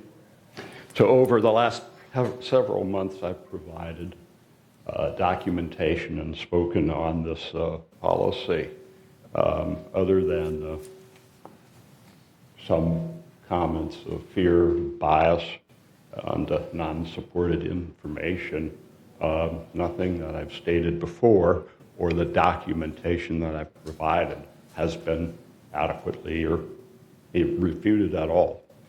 So I encourage the adoption of this resolution and would ask if you have any questions. Otherwise, thank you for your efforts on clarification and simplification. Okay, and thank you for your comments you. over the past few months as we've been talking about it. Thanks, Ms. Southworth. So my understanding is we have 16 emails, 9 or 4 us approving this. So why don't we just have you read the 7 that are against? Unless somebody wants us to read the 9 that are for. Anybody? Okay, let's just focus on the ones against because it might give us some input as to further discussion. Thank you. All right, this first one is from Mr. Jeff Lawrence of 33363 Bravo. I wanted to go on record as opposing the proposed change for the barbecues that will allow them in multi-story buildings. I know that this increased insurance costs for both the association as well as the individual HO6 policies. Additionally, the smoke when barbecuing can be very invasive to other units in the building, especially any unit above the cooking, where the cooking is occurring. Having common area locations is how this would resolve at other manners, how this was resolved at my other HOA as a middle ground solution for barbecuing. Next comment is from Connie Barton of 5480 Alpha. It should state clearly that grills may only be used outdoors. I saw some text that said in buildings, using grills indoors can be deadly. And the next one is from Beverly Generaux of 3662 Bravo. Please consider changing the current policy banning barbecue use in any place where the smoke intrudes into either common property or private property. It is bad for our health. If we don't allow smoking, why would we allow smoke from barbecues? Kathleen Wilson, 3510 3C, to the Third Board. After reviewing the proposed policy for barbecue in Third, I see nothing that simplifies enforcement of misuse of grills. This does nothing to remedy the smoke that must be endured by the adjacent residents regardless of the type of grilling operation and the annoyance and health threat to residents. Additionally, it fails to remedy the safety issues of grills of all types that are fire hazard in tight, closed, multi-unit buildings. In Third, save for the small sliver along El Toro Road, we have no hazardous natural gas service available. Why would we allow gas devices, propane, and the attendant combustibility in our community? Banning charcoal needs to be extended to all of the Third buildings. Step 2 is banning gas grills in all of Third. While electric grills do not pose the safety hazards of gas and charcoal, enforcement would be simplified by eliminating all the private grilling in Third. 23882F, Joey Sims. This is a very bad idea. A fireman was here, a friend of my son, and he said it was a terrible idea. The balconies are too close to each other in height and width. Old people are sometimes irresponsible, some with dementia. Example, true story, the man that had charcoal threw it in trash bin and started a fire in the building. If you tell people barbecue but no charcoal, you know they'll have charcoal. They won't keep barbecue clean, causing bug problems. Please don't borrow problems. We have enough. People smoking cigarettes and marijuana on balconies, those cooking kimchi on balconies, etc. The garlic smells up the whole block, and I'm Italian. It's too much for me. I have lived here since 2000. I know what I'm talking about. I have been a building captain for a long time. Wayne Hall, 5321, Unit A. Proposed resolution appears to be in conflict with the California Fire Code. I'm concerned with this negativity impact Third's insurance codes. Quote from the Davis Sterling website, California Fire Code 308 3.1, which were adopted by the state in 2007, open flame cooking devices, including charcoal and propane grill, may not be operated on combustible balconies or within 10 feet of a combustible constructions. There are exceptions. One is 1 and 2 family dwellings, 2 where building balconies and decks are protected by automatic sprinkler system. Third, LP gas cooking devices having LP gas container with a water capacity not greater than 2.5 pounds. In addition, propane containers with a capacity larger than 1 pound cannot be transported through enclosed common area stairs, hallways, and elevator. They must be transported into the unit through an exterior stairways. Okay, Judith Lens, 35F. Concerning the grilling barbecue proposal, I tested grilling in the wall oven this evening in my co-op. I have lived here since August of 2022, having moved from a larger house with a large patio. I never had a conventional drip pan that usually comes with an open in my co-op, so I improvised pan with an aluminum foil and half-shaped cookie pan, then moved the typical baking rack to the top slot. The broiler heated nicely, and so did the pork chops that I bought at the Trader's Joe today. Everything I did in my wall oven under the broiler is the same process I use in my full-size barbecue heated by propane gas and with my older one heated by charcoal. Amazon has a perfect size strip pan that will work in our ovens. There may be a need eventually for a community grilling areas when the United budget allows such. Until then, each of you already have an options for grilling. That's it. Okay, thank you. Thanks for reading those for us. Anybody have any comments regarding what was stated? And have any suggestions for changing or what's proposed?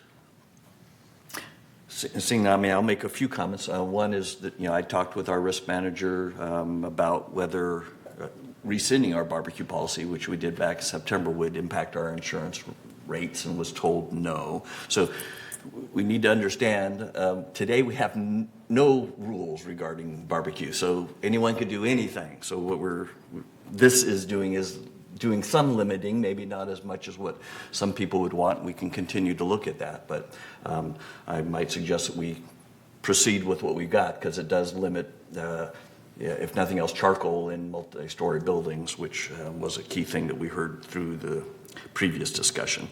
And with regards to smoke, there's a nuisance policy which covers smokes of, smoke from cigarettes or barbecues or, any odors.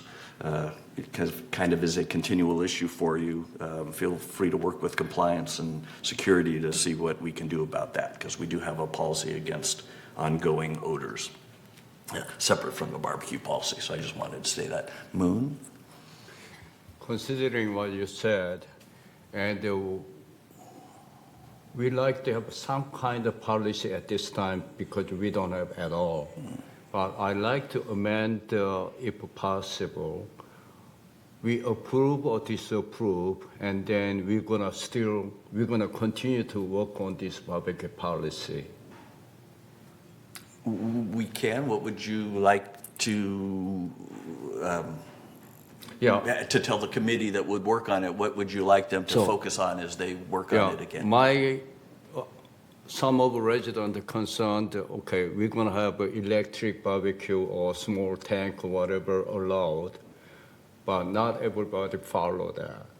So how are we gonna detect them if the chance of the problem with the charcoal or bigger or that? It's very hard. Besides, it's inside house and the balcony or that. It's very hard to policing it. Right. So what I like to do, since we don't have any policy whatsoever, it's better to have something at this point. Once we approve it, we like to continue to work on it and let the resident know we are continue to work on it, make it a little bit better or finalize a really nice one. Okay. That's my amendment. Okay. Thanks. Yes, Riz? There was one comment about that we are against the California law. I just want to make sure that that cleared out, that that's not correct. I assume everyone looked into it, and we are following the California law, because that was one of the comments. I just want to make sure of that. Okay. Thanks. Mark, Yes. a couple of years ago, I worked extensively and did a lot of research on this barbecue problem. I understand, I have not checked it out, but I understand that there have supposedly been changes to the rules. The former regulation was that you could not have open flame on multiple story buildings, period. There were exceptions, and that were single and duplex units. We have triplex and quadruplex that is the same, basically one level. As far as I know, the threat has not changed. Maybe the law has changed, but not the threat.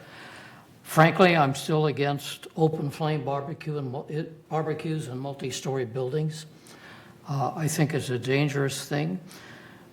And when you move to a residence in close area like this, there's certain things you have to give up. People need to recognize that. The question of enforcement comes up. I think enforcement as an excuse is a very poor reason. Frankly, I do not like open flame, significant large open flames, like we're talking with a barbecue unit in a multi-story unit, period. Thanks, Ron. Yeah, I understand that, but are we breaking the law of the land? Because I'm not I just want to make sure that we understand that we are not breaking the law. The choice is different, and the concern and safety, that's a separate thing. But the law is the law. If we're following the law, that, you know, the rest of it is The side current, discussion. what is being proposed is in violation of what I read in the rules a couple of years ago. If there's been a change, I don't know. I have not researched it since. Jim? Yeah, the things that were on the books, Orange County Fire Authority never adopted. So even though that paperwork is there, it was never adopted by Orange County Fire Authority. So we did do our research prior to this, prior to rescinding the rules. So, and as Moon said, we'll continue to look at it. We'll continue to watch the laws as they change. As yeah, you know, fires do continue to be a concern in California. So we'll see how that goes. Were you going to say something, Andy? Or? Yeah, it was just to Russ's point and also to Jim's point. I went up on the internet after, took a while. I did see those proposals, and that bothered me. But then I found out, and I'm putting Ira on the spot, that this stuff wasn't adopted, that the fire chief or whatever, the head of that agency was kind of aggressive and advocated some stuff that ultimately did not get accepted. Whether it will in the future or not, I don't know. But for one thing, we will follow the law. If the law changes, Yes. I'm sure we'll follow the law. That's our policy. Great, thanks. Any other? Really? Okay. Okay, thanks. All right. Okay. It's now time for us to vote. Again, we'll be voting as whether to accept this new policy, considering we have nothing now. I'll, as chair of the Resident Policy Compliance Committee, I'll make sure that this is added to the future agenda items for that meeting to continue to work on this.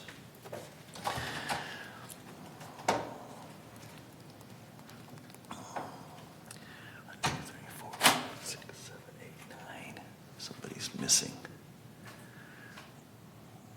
Director Engdahl. Ralph? Did you get, they didn't get your vote? You thumbs up, thumbs down? I'm sorry, I guess we didn't catch a vote. I'll vote negative. Okay, all right. That's it, right? Yes, all right. So the 9 of us have voted, 7 yeses, 1 no, and 1 abstention. So as a result, this passes. Thank you, board. Moving on to agenda item 12, which is our new business.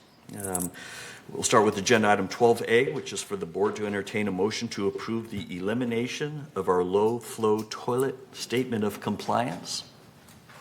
These updates were submitted by the ACSC, and today we will be voting as to whether or not to submit this suggested change forward for 28-day member review and comment. Does anyone from staff have anything they want to say about this? All right. I guess not.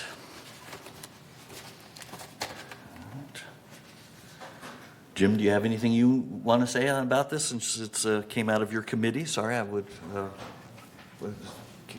expect that. It's basically a non-issue because all the toilets that come into California are no flow. Everything's been done. Okay. So it's like we're just spinning our wheels. So Okay. it's just getting rid of one more complication. Okay. So I move that we adopt this. Okay.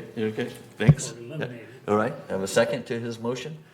Reza seconds. Thank you both. Any discussion? Okay, so I will work with Bart. The one question I had was on the resolution itself, which is on page 9 of 10. I'm just going to read it. Resolve further that the mutual consent will not be required. Instead, the member will be required to submit and comply with the online no-fee toilet replacement form to manor alterations. Note that this form only applies to the replacement of existing toilets. Relocations and new installations follow the normal mutual consent process. I just didn't understand that statement. It's just basically if you're going to replace a toilet, you still have to go through the M&C. Still have to let manor alterations know even that if you're you're just replacing going to replace it. Yeah. Okay, but it's what you're going to replace it with is low flow because that's all you can That's all you can replace get. it. Okay. But if you're replacing low flow with low flow, do you still have to go through the process? It sounds like you have to let them know that you're doing it. right? If you're replacing low flow with no Well, flow? because it's an alteration, you know, you're putting in a new toilet. Okay, all right, so, okay. So, yeah, I think what, I know in new resident orientation, I let people know if they're changing something in their house, let matter alterations know. They'll guide you with what to do. And Yeah, you don't have to get a mutual consent. Yeah, You just yeah. have to notify them, just like our new policy with the water heaters. Everything can be done through the city with just an email from our people, no mutual consent required. You just have to let us know you put it in and what its specifications are. Okay, so update our database. Did you have something you want to say, Ira? Nope, decide not to, okay. All right. All right, so we have a motion, any member comments? Nope, this case had to stand up, I'm sorry. Thank you. Yeah, my question is, do we have to notify alteration department when we change toilet? Is that what it is? That's what this is saying, yes. Mhm. And that is. Why it's inside the home, then we have to get approval from the alteration department? That's my question. I'm going to sit on that, nobody else. You know, I mean, again, that was kind of what I was asking, but again, I don't know that it's a problem to let them know, but so I'm okay to put this on 20. So if we approve it today, it's just going to go on 28-member review and approval, so we can get some member comments in case they have any. And in the meantime, we can ask Bart and his team to clarify that. How's that? Okay. Moon? Yeah, I'd like to amend this motion. No report to anybody, just change it. Okay. So right now we have a motion. Jim, I think, was the one who made the motion. Do you want to amend it, or? No, I Okay. want to put it in as is. We've Okay. already gone through all this process at Okay. ACSC, Okay. you know, and brought it here with that. So we have a motion on the table to as is. We're going to vote on it. If it gets voted down, then we can look at your proposal. Then you can submit your motion, okay? Okay? So you gotta do, my motion is, excuse me, my motion is the last, so you have to vote on me.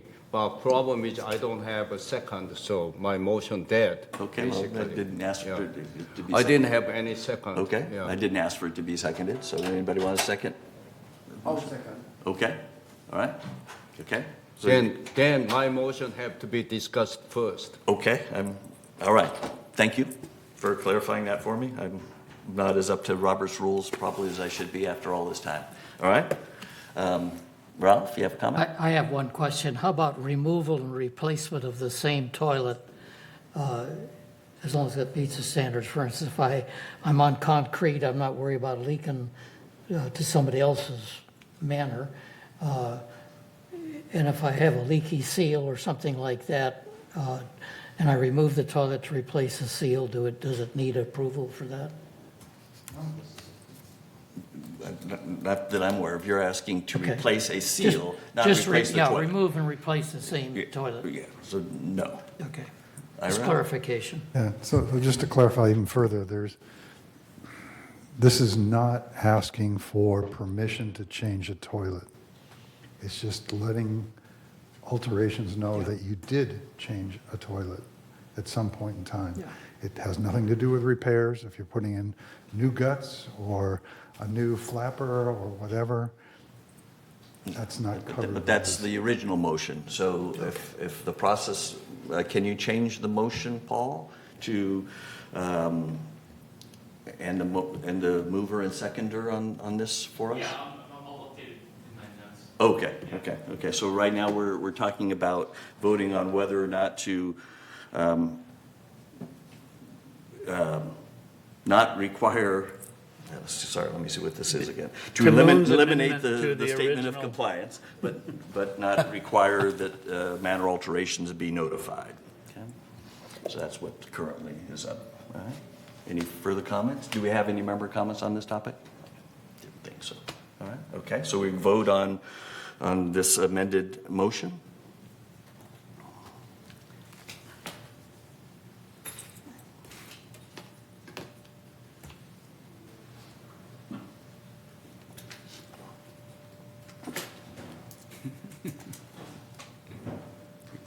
Okay, 4-4, who's left?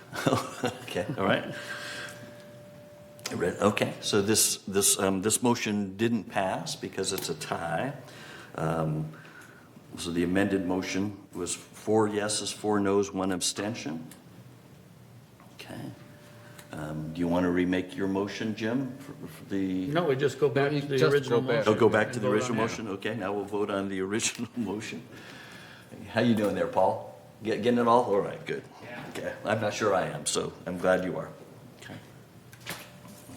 Okay, any further discussion on the original motion to inform alterations, essentially? Okay, seeing none, we'll vote. Oh, and you guys are ahead of me. Okay, all right.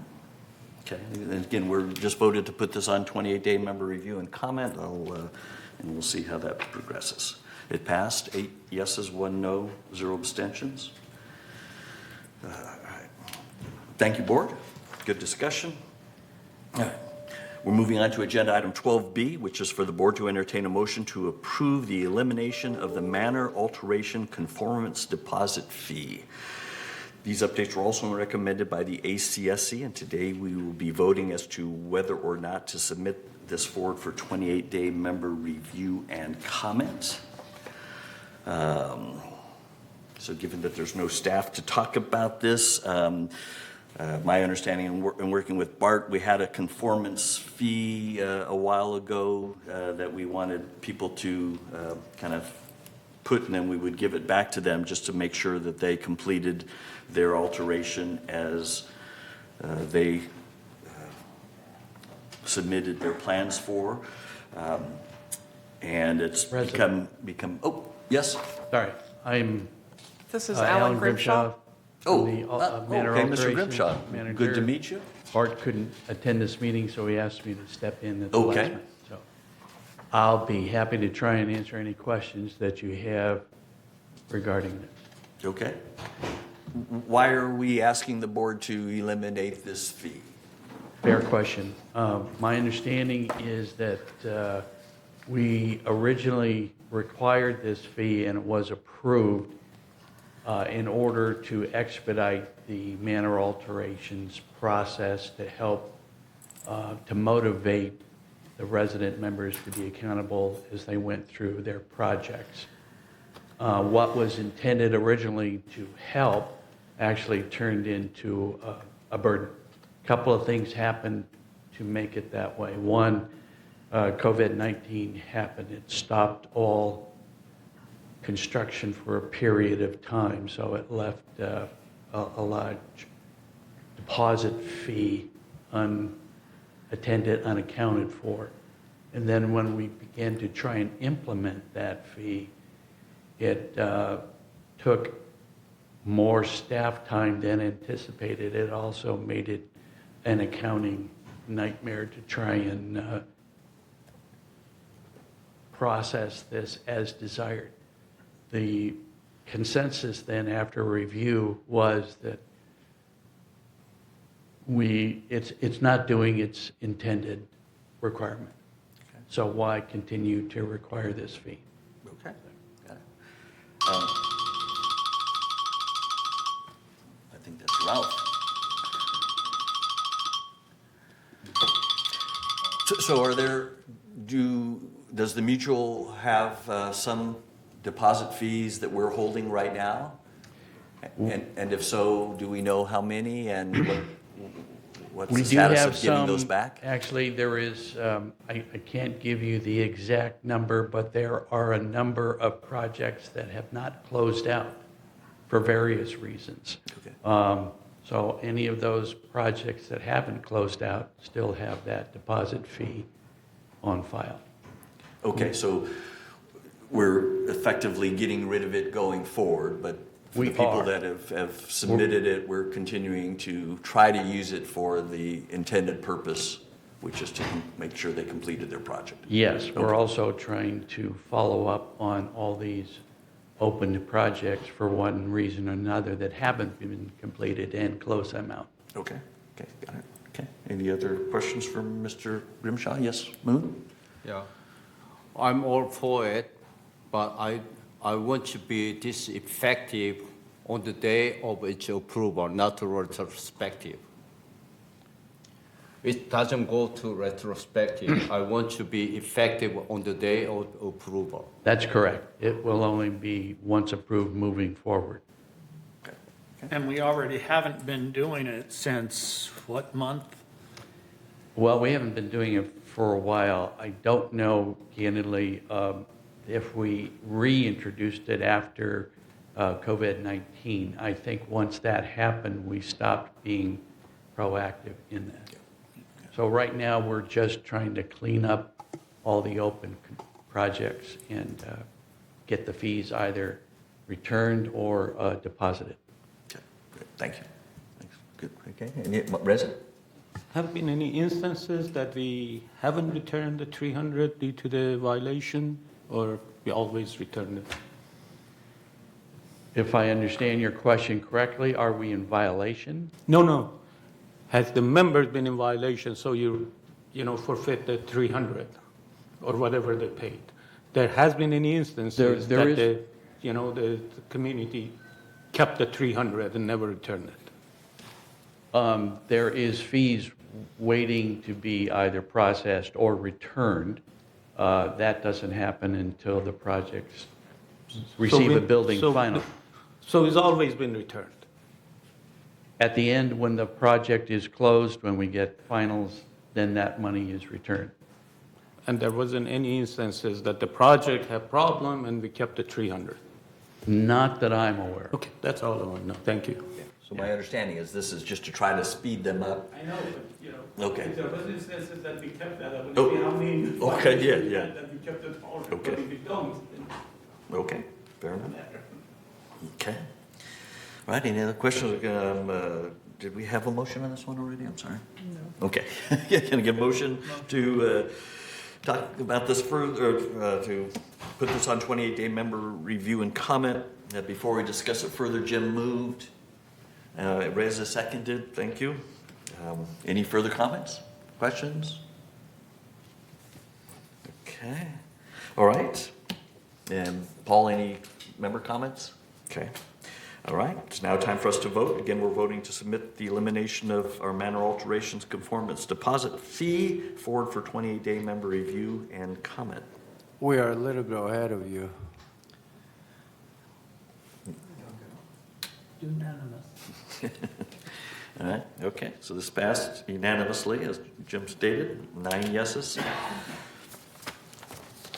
Okay, moving on to agenda item 12C. It's for the board to entertain a motion to approve the revision to Architectural Standard 21 for patio slabs. One of the revisions is to include walkways and pavers to this standard. These updates were also recommended by the ACSC, and today we will be voting as to whether or not to submit this revision forward for 28-day member review and comment. Mr. Grimshaw, you have any opening comments of what this is all about for us? That's kind of what the normal process is when they're new. Just, hey, what is this again, summarized?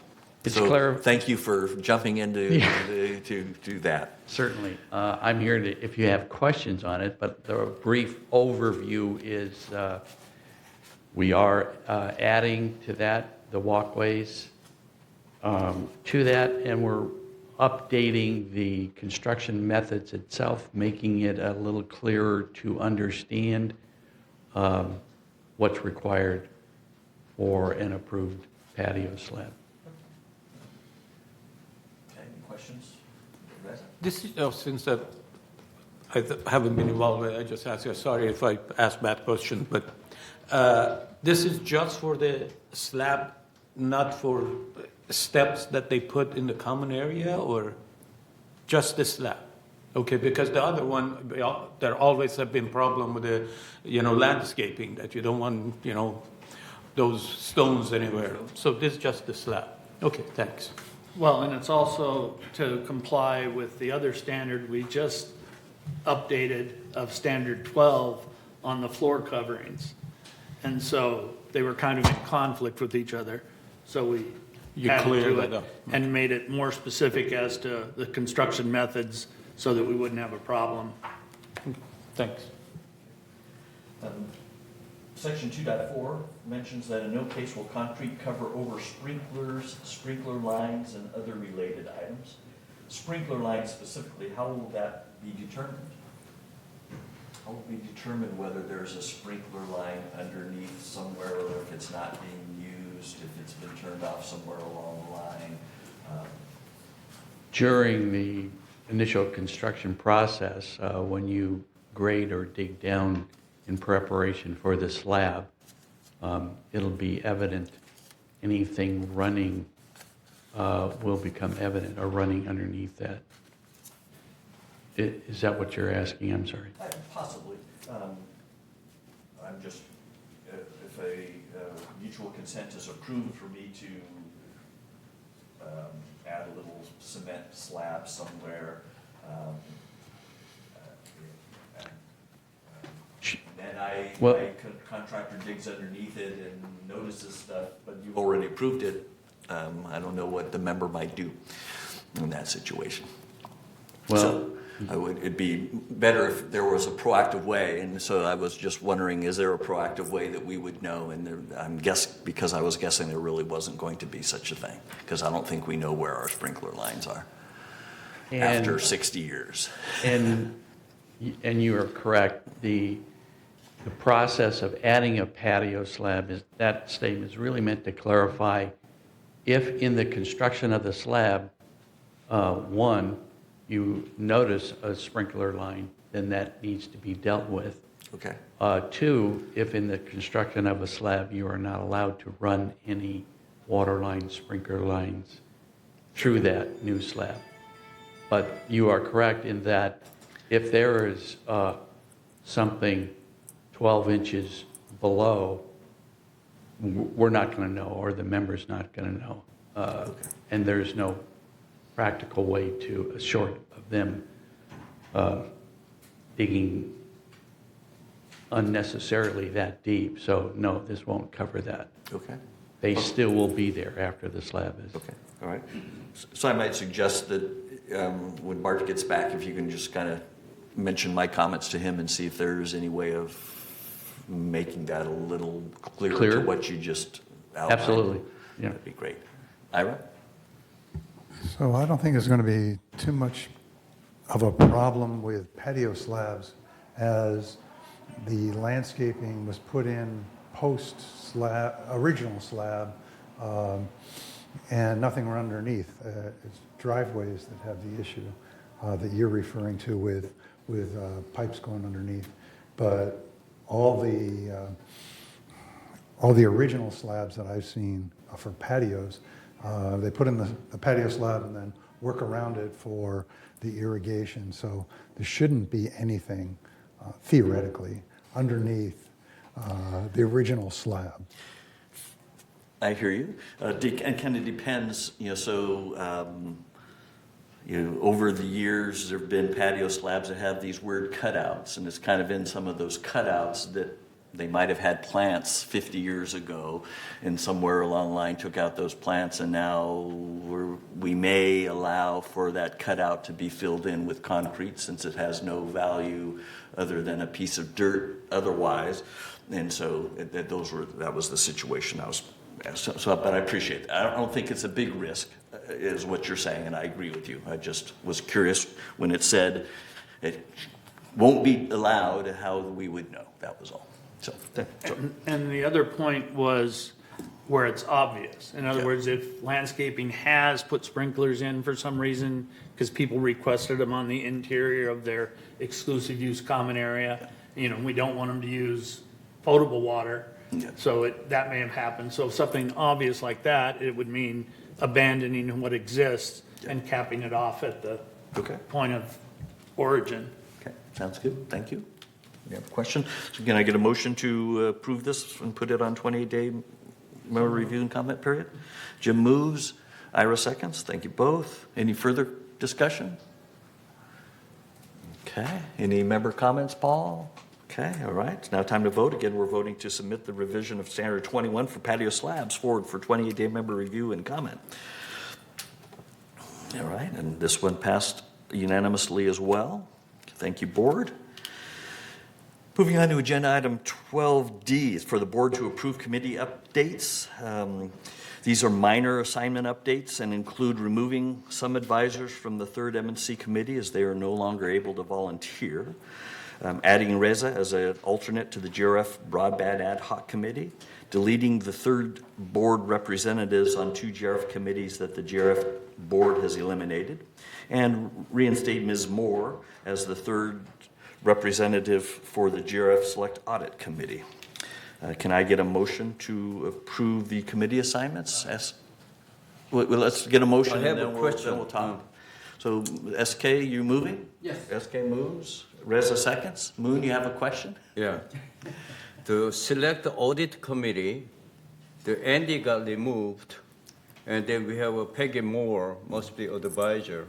So we don't need any representation from third board? We haven't had any representation from third board since I've been on the board. There was some miscommunication. Ms. Moore has been on the Select Audit Committee since I've been on the board. There had been some miscommunication that we understood that she wanted to be taken off of that committee, and as a result, we added Andy in. Then we understood that we misunderstood, and she wanted to remain on that committee, and Andy was okay with allowing her to be put back in his place. So audit committee, we don't have anybody on it? That's right. The board does not. We shouldn't, or we should, or? We Which haven't. audit? So I'll leave that with you. I don't have any I know of no known issues of not having a third board member on that committee while I've been on the board, so I'll leave it at that. No, I understand what it has been, but this is GRF audit committee. The Select Audit Committee, that's right. So whatever selected, I don't know what it means, but the audit committee, and we pumping a lot of money on the GRF, we are not auditing them at all? It's Is that what we are doing? auditing all of our books, it's the KPMG audit. So this is GRF assignment, right? It's a GRF committee. Yeah. So we giving a lot of money. We don't know. We are not looking at them. How do they use it? If that's what you think that committee does, that might be true, but I don't believe that's what that committee does. So if we understand it, or I understand that it looks like you aren't happy with Peggy on this committee and think that a third board member should be on the committee? No, I don't know who the Peggy is, but I think at least one member have to be like Andy, whoever have to be on it. So we give them a lot of money, and we want to know how do they use it. I hear you. Okay. All right. If anybody else feeling that way, Andy? Yun, the Select Audit Committee has a very restrictive role, and that's not what the purpose of the audit is. So we have all these other committees, including the GRF Finance Committee, where we get a lot of detail about their operations on an ongoing basis. The audit looks back at something. The GRF Finance Committee looks forward. I'm on that committee. So personally, I'm satisfied. I don't think the audit gives you that much in terms of what you're looking for. It's not really an internal analysis document. Rather, the monthly GRF finance reports give you that kind of detail to ask questions about what they're doing, and there are people on hand to answer the questions immediately. The audit, again, is looking back a whole year. Stuff has happened. People have moved on. Things changed. It's different. It's different. The audit has a very different purpose than internal finance reports. I think we're covered personally. And I would not push to have a third person on the Select Audit Committee other than Ms. Moore, who I'm told has a track record with this. She knows the people, she knows the players, she knows the process, and that's most of the ball game. I don't see any value added by having someone else from the third board. Great, thanks for clarifying that. Andy? Okay. Yeah. Thank you, but Okay, I'm in same as the CRF Finance Committee. As you said, we are looking forward on that. But we giving them money, how did they gonna spend and the planning. But we wanna know how do they spend it. So we don't have any member on the audit committee. It just doesn't make sense to me. Okay, all right, then you can vote no when the time comes. Okay, SK?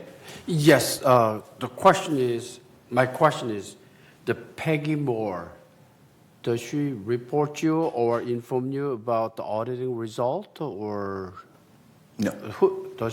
She doesn't do anything to us at all? Not that I'm aware of. So, even if she audited with the people, select committee, past expenses or finances, are we interested in finding out what they find or something in that nature? Or I don't know. I mean, that could be a different discussion if you're suggesting that at the end of the audit, we have Ms. Moore come and give us a presentation. I'm sure we can do that, but that's different than. Oh, I think that would be nice. Okay. Yeah, I think that will be nice. Okay. Thank you. Okay. I just wanted to mention that I have a note saying that since this committee has been formed, board members have not sat on the committee. It's a representative selected by the boards that sit on the committee. The audits ultimately are approved by each of the boards, so there is board input. This is just the very preliminary She's stage. got some kind of skills, I'm assuming. Yes. That And Jose's on his way down. He may be able to answer more specifically. Okay. Okay. Right. So it appears I do not know the function of this audit selective committee, but I see that audit on not just this committee, but our resident give 1/3 of money to GRF, and then GRF spend it, and our resident doesn't know how they spend it. I think this is disservice to our resident. All right. Thank you. Any further discussion? Oh, Like I said, having been on the other side, the purpose of the audit is not to say good or bad how you spend it. It's a scorekeeping exercise in a conformance with generally accepted accounting principles. Very restrictive. It's not it just tells you your going concern. Any fraud? No fraud. It doesn't tell you that you're spending the money properly or not, and that's a big judgment issue. So I think you're expecting too much from the audit. Again, the GRF Finance Committee is the place to go and ask these questions, and they're very forthcoming, and staff here gives us all kind of information. It's two different things. That's all I want to say. okay, thanks. Okay, all right. I'm assuming no member comments on this topic. All right. It's now time to vote on whether or not to approve these updated committee assignments.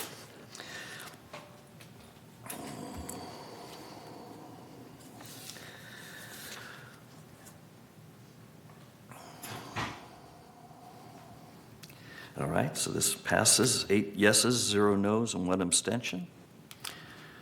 Thank you. Okay, thanks, board. And then our final discussion, new business agenda item 12E.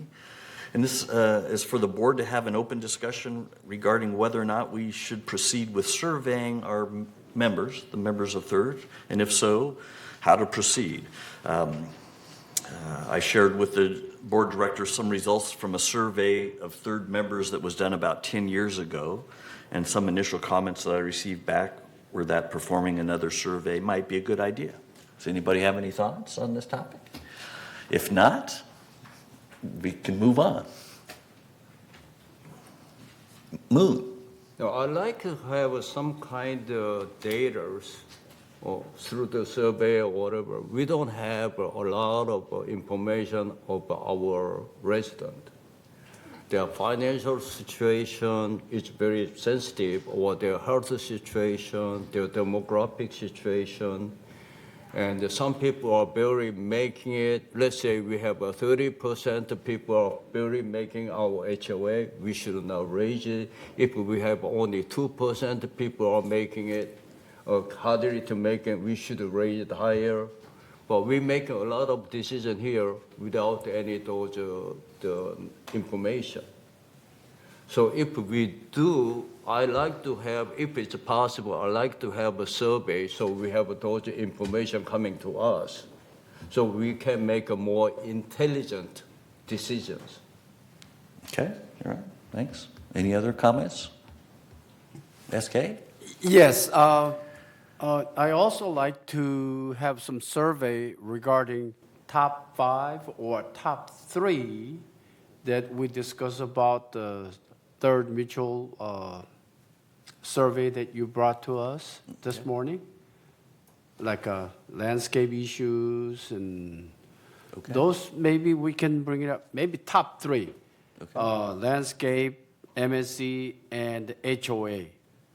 Those 3, we may want to put out some survey to find out what residents thinking about those items. Okay. I suggest that. Okay. Thank you. Thanks. Jim? I think surveys are a waste of time. Mark's email goes out to over 4,000 people. We get 99 people responding. It's the same 99 people that always respond, and it's not a real accurate description of what the whole community as a whole thinks. People that aren't responding basically are saying, we like the way things are being done. And so to me, to spend the time and effort on a survey, and if any of you read the survey that was done 10 years ago, it's all the same stuff that comes up every time. People don't want to have the dues raised, and people want more done. You can't have it both ways. Either you have less services, or to lower the monthly, or you raise the monthly to have more services. Yeah, and that's what always comes out in these surveys. A small microcosm says one thing, a small microcosm says the other, but all in all, if you're only going to get a response from, let's see, what's 100 of 4,000 is such a small percentage, you're never going to get an accurate accounting of what people really think. And I think the whole process is that most people don't care. As long as it goes along the way it's going, there's just a few outspoken ones that make comment, and that's all you're going to get with the survey. Okay, Ralph? Mark, was that survey that you shared with us several months ago, was that the 10-year-old survey? Yes. I read the same problems that people complain about today. So Jim's right, there's no change. Moon? Yeah, this survey was done, one of our Korean director here, and they're analyzed by Korean, the university people. Okay, not that I'm Korean, but whatever it is. And then when Jim said that this is useless, that admit our fault. We have to make that useful survey. If we didn't make a useful survey, that's our fault. Okay, as Jim said, most of people didn't respond. They are hanky-dory, they are happy. You don't know. Okay, so last, we raised our HOA, for instance, let's say, $40. And then next year, another sum. There will be, last year I said, there will be population of our resident maybe priced out. Okay, there will be population of, as you said, we can have $1,000, $10,000, I don't care. But we have to worry about, let's say, as I said earlier, let's say 30% or 50% are maybe priced out, they are barely making it. Some of them send me email, they're gonna move out, they're gonna lease it. Is that good? We have to make a more intelligent survey, intelligent decision. In the medicine, when we develop a new product, new medication, new that. And the FDA look at it, those surveys, those results. We have to do a good job. As Jim saying, only 90 people, I agree, useless. But if that is the way we were doing, I don't want that. But we need to do better job to the service. That's our problem. We didn't do a good job. We have to improve our effort, make it better, have a more intelligent, useful survey, we get it. Thank you. Thanks. Okay, Ira, and then SK. Well, we'll go here. So every day, you have an opportunity for every resident to have input. They can email every day, not just one day a year that we do a survey, but every day. They can say, I see a problem here. I see a way to fix this. Why are we doing this way? Why are we doing things that way? So every day we could have a survey, or people have the opportunity for the survey if they want to. And that's the whole thing that was brought up. 99 people out of 4,000 wanted to, and the others did not. So even if you have the greatest questions in the world, if people don't want to fill out a survey, they're not going to. Me? So I agree. It was supposed to be SK next, and then. Go ahead. No. You go ahead. Yeah, Jim, the reason I asked possibly the good thing to have another survey is because the survey total number was 1,400 plus. So I thought that was a good number to evaluate, not 100, I think. So I don't know, just my suggestion. Okay. Thank you. Okay, I read. In medicine, what you say, what you hear, all that is we call it anecdotal episode. We cannot follow that anecdotal episode. Always you're gonna fail. Nobody, FDA, never gonna approve that. Okay, if we don't have really good data and better shape, at least we need a 2 standard deviation. If we don't get it, they're never gonna approve the medication or the treatment. Okay, so we are failed to do any survey or that. When you look at election, okay, I got 1,700. So if we do surveys, something like election, I did my own election campaign. If at the Third Mutual, we do that much effort, which will be much better response we're gonna get, we should get it.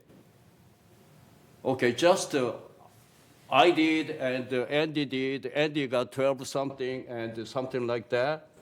But if Third Mutual do survey and we do aggressively whatever, we gotta do better survey. We need some kind of decent data to make intelligent decision.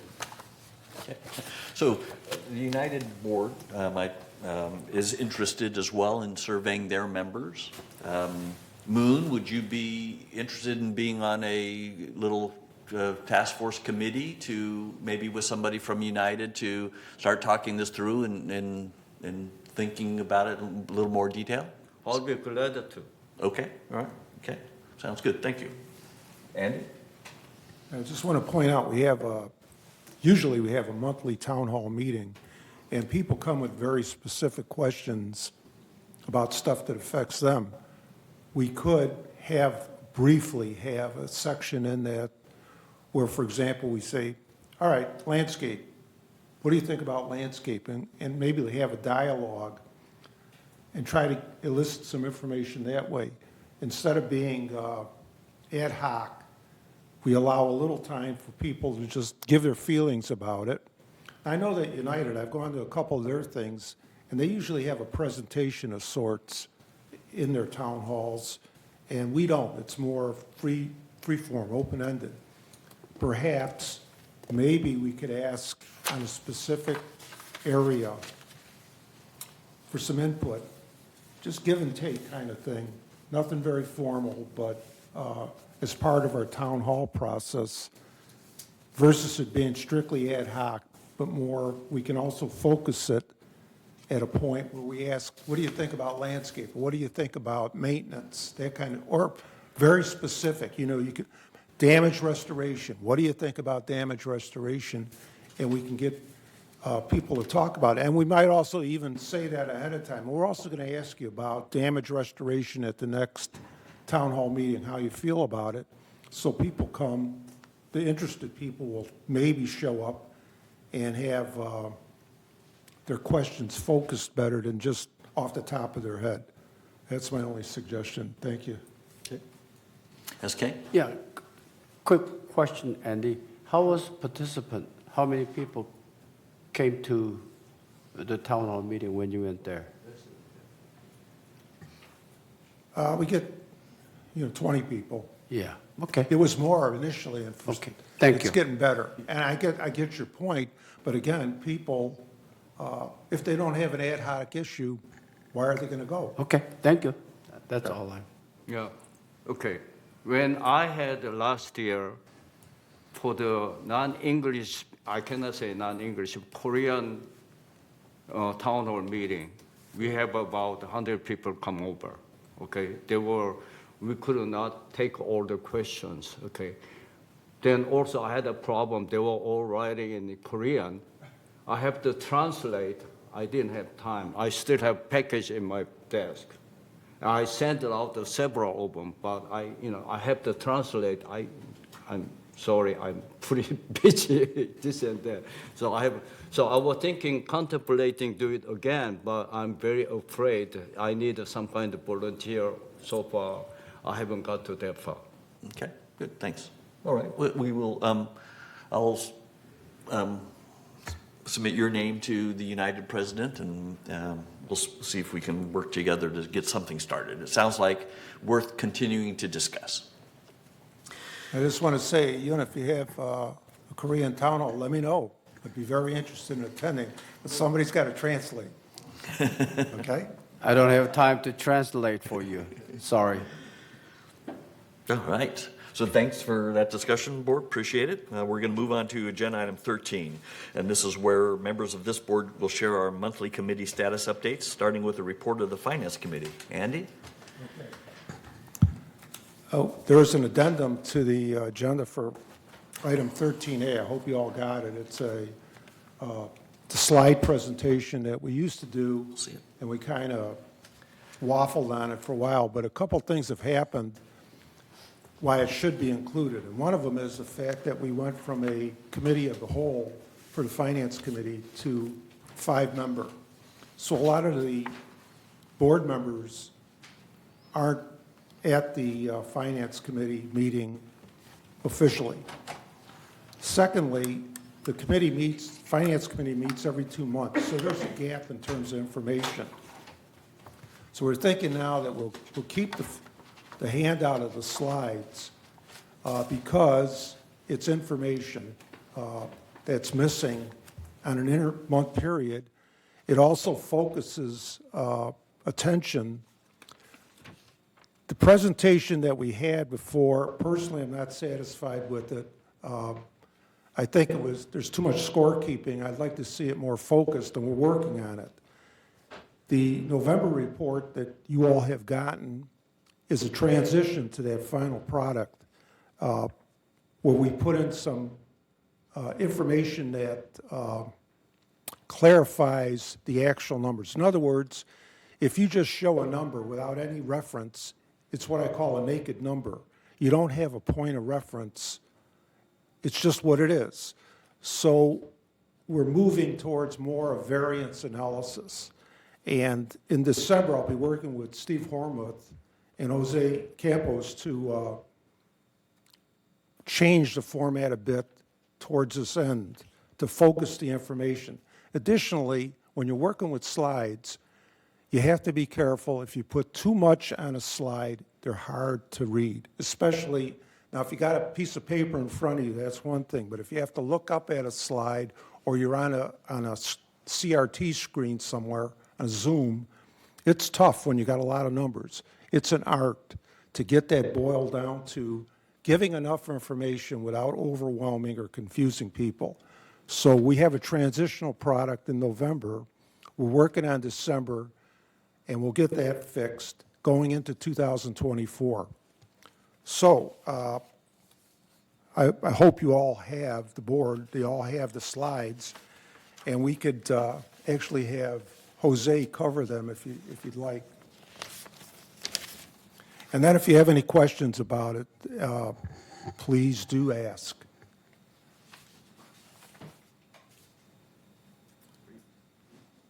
All right. Well, it's going to be a lot of the same slides that you've been taking a look at each and every time, but we just want to cover a little bit about what we've gone over in the Finance Committee. So the first slide here that we have will show you what's going on, and these, of course, our numbers are all as of November, and you'll see that in all, Third had a net revenue of $2,400,000. In all, you see total assessments came in at $37 million with non-assessment revenue of $3 million for a total of $40 million. Total expenses were $38 million, and again, in the committee, we went over some of the specifics on those. On the next slide here, we break this down a little bit further and going into specifically the operating portion of that. And as far as operating is concerned, Third Woods experienced an operating surplus of $1,114,000, as you see on your screen, as well as the associated revenues and expenses related with that. We do on this screen show things net of depreciation, as that's not a cash expense. Moving on and giving you some of the basis for what we're looking at as far as comparisons are concerned, you can see your actuals versus your budget there, and happy to report that Third came in favorable to budget by $1.5 million or so, just shy of $1.5 million through November. Again, all the figures, I won't read you the figures, they're written there on your screen and available to you through the presentation. But some of the items that we really wanted to talk about were some of these. I really like this particular chart, just kind of giving you a little bit of scale. Obviously, we talk about a lot of the different variances here, but this will let you know that by and large, the employee compensation portion is going to be your biggest favorable variance at $1,325,000. This again is due to open positions. You see a couple of some of the others as well. Investment income coming in at $659,000, better than budget. This has to do with when we originally put the budget together, interest rates were really low. Fortunately, your investments have been paying off quite a bit better than that, so you did see a favorable gain there. Insurance was a lot, but not quite as much as we had anticipated, so you did see a favorable variance of $300,000, as well as some utilities, primarily due to a lot of the rain we experienced in 2023. On the flip side of that, you saw some outside services come in unfavorable. Again, in addition to providing you the actual slides, we've also provided you some verbiage on there so you can read a little bit more specifics on those. Just wanted to give you a general look at that. And moving on, so this is a little bit about what Andy was talking about earlier. We wanted to give you some context as far as how these numbers may compare to previous numbers. So in the first column here, you'll see the same period, so the first 11 months of 2022 compared to what's going on in 2023. So again, that first line we just talked about in 2022, only $183,000 in investment income versus 2023 of over $1 million. And we show you the budget variance and also a total budget here. So again, these figures are all in here for you to take a look at. I don't want to just throw a lot of numbers out at you. Just wanted to let you know that all this is what we discuss at the Finance Committee meetings. And the same goes for expenses. Again, we show you the last year's numbers versus this year's numbers and compare them to the different budgets. And we'll move on and move over into the balance sheet. And on the balance sheet here, again, we show you all your different replacement funds, as well as some of your contingency funds, and to show you what their beginning balances are, along with contributions and then expenditures. And these are going to be really important because whereas we budget for operating on a line-by-line basis, we do it a little bit differently for reserves and contingency funds. So again, we show you where their contributions are and the expenditures, and you can see that the balance is down here. So those are, again, a lot of numbers, but you might ask yourself, what does this really mean? Well, we wanted to show you the combined balances, and we may have them in different buckets, but here on your screen, you can see that as a whole, your fund balances are trending upward. So you do have a lot of those funds available for you to maintain and continue to care for all of your facilities. So roughly right now, we're about at 34 million when you combine all those funds, and you can see the balances there for the last several years. One of the questions that we often get asked is what's going on with resales. So you can see there on your screen that resales are trending downward in 2023. The markets have affected everyone. But the average price on your homes inside of Third have gone up by about $30,000 from $521,000 to $552,000. And that is basically what's in there. Great, thanks, Jose and Andy. Anybody have any questions? Okay, I'll start it off. Okay, you have some questions? Yeah, I had some comments. Jose, on what people need to realize is when we have at the very top level, when we have net revenue / expense, we're showing 1489 total, but when you look at the operating statement, it's 1114. That $375,000 difference, that's going to the reserve funds. So people need to understand that there's a difference in the numbers. In other words, operating and reserves, two different things. So of that 1489, 1114 is going to operating. Last year, for perspective, the total for the year was 917. So it looks like we're going to be substantially above last year.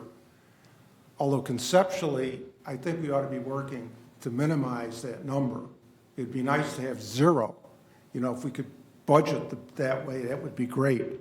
The point being that the better we can budget towards zero, if that's achievable, the less of our members' funds we have access to. In other words, you could have a cushion built in your assessment revenue. If you do a better job of eliminating that cushion, you take less money from the residents. Because what happens right now is if it winds up as a surplus, the board votes on it and transfers it to reserves. It's not given back to the residents right then and there. You could argue we won't have to take that money in the future. Still, some would argue, take only as much as you need. So we're working on better budgeting to reduce the amount of operating surplus. On the other hand, when we do good things, for example, the Prior to Paint program, that's a great program. When it comes to fruition, we're going to be saving a lot of money. And to the extent that staff working with the board comes up with savings that we hadn't planned on, that's great. And that's a true surplus. That means we're doing a better job. We do a good job as it is, but when we do a really terrific job, we generate savings, which flows back to the residents. So I just wanted to point that out. Now, in terms of the damage restoration, Jose, there's two sides to this. There's the revenue impact, and Jay mentioned it this morning. I didn't catch it. How much is in the November numbers for damage restoration recoveries? Through November, we hadn't recorded as much as we're actually taking in, and so I don't have the specific answer, but it was relatively low. Okay. It was about $150,000 or so.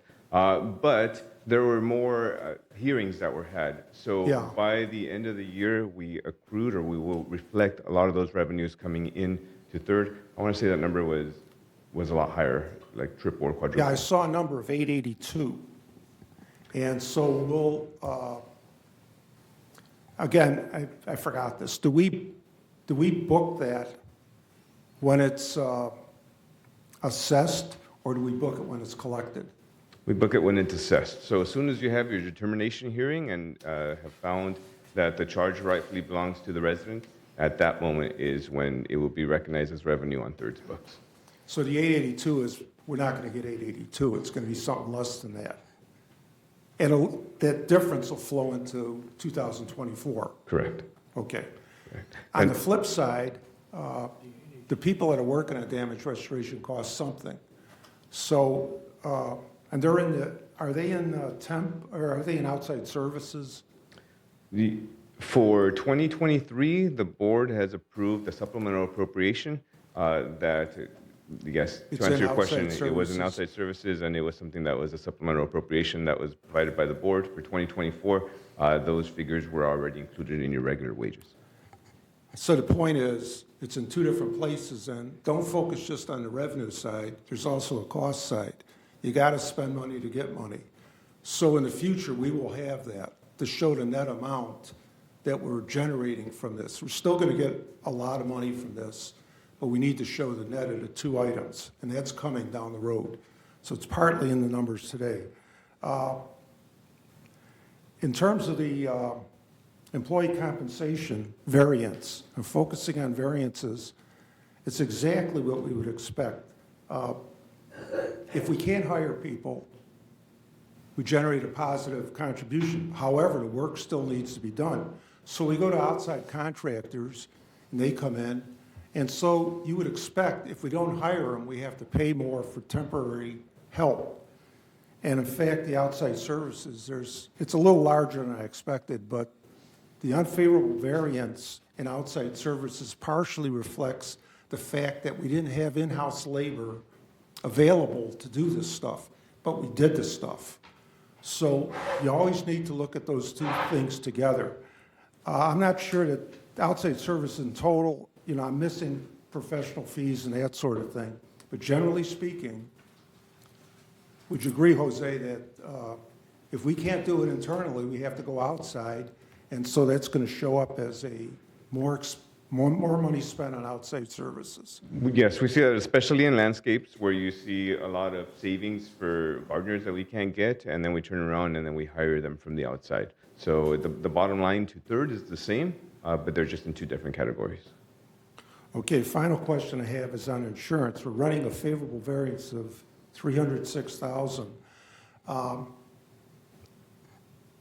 Is that a bankable variance, or is that maybe due to timing? I know we have some, was it October 31st or some policies coming up for? So what ended up happening is when we put this budget together way back in 2022 for 2023 budget, we were looking at some pretty serious increases, so we went ahead and budgeted for them.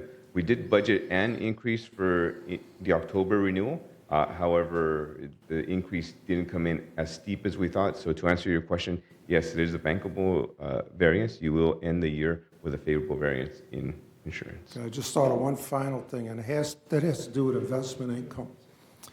In our planning for 2023, I think we assumed a rate of 1.5%. That's correct. And it's running, it's like 5% now, the latest stuff. That's good. The current investments are getting more running than 5%. That's 350 basis points difference. On $30 million, that's a big number. And I guess in our 2024 planning, are we going to assume 1.5% again? No, we assumed that, I want to say 4. We're going to go to 4? Yeah.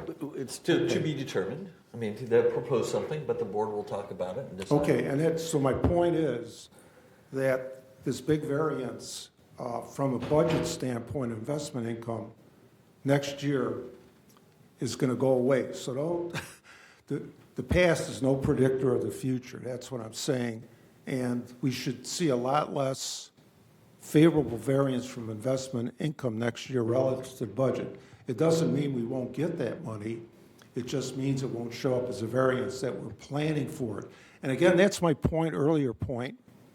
You'll have less of a favorable surprise. In other words, it's one less cushion in the plan, but the idea being it's a tighter plan, which means we don't need as much money from the residents. You get that? You understand that?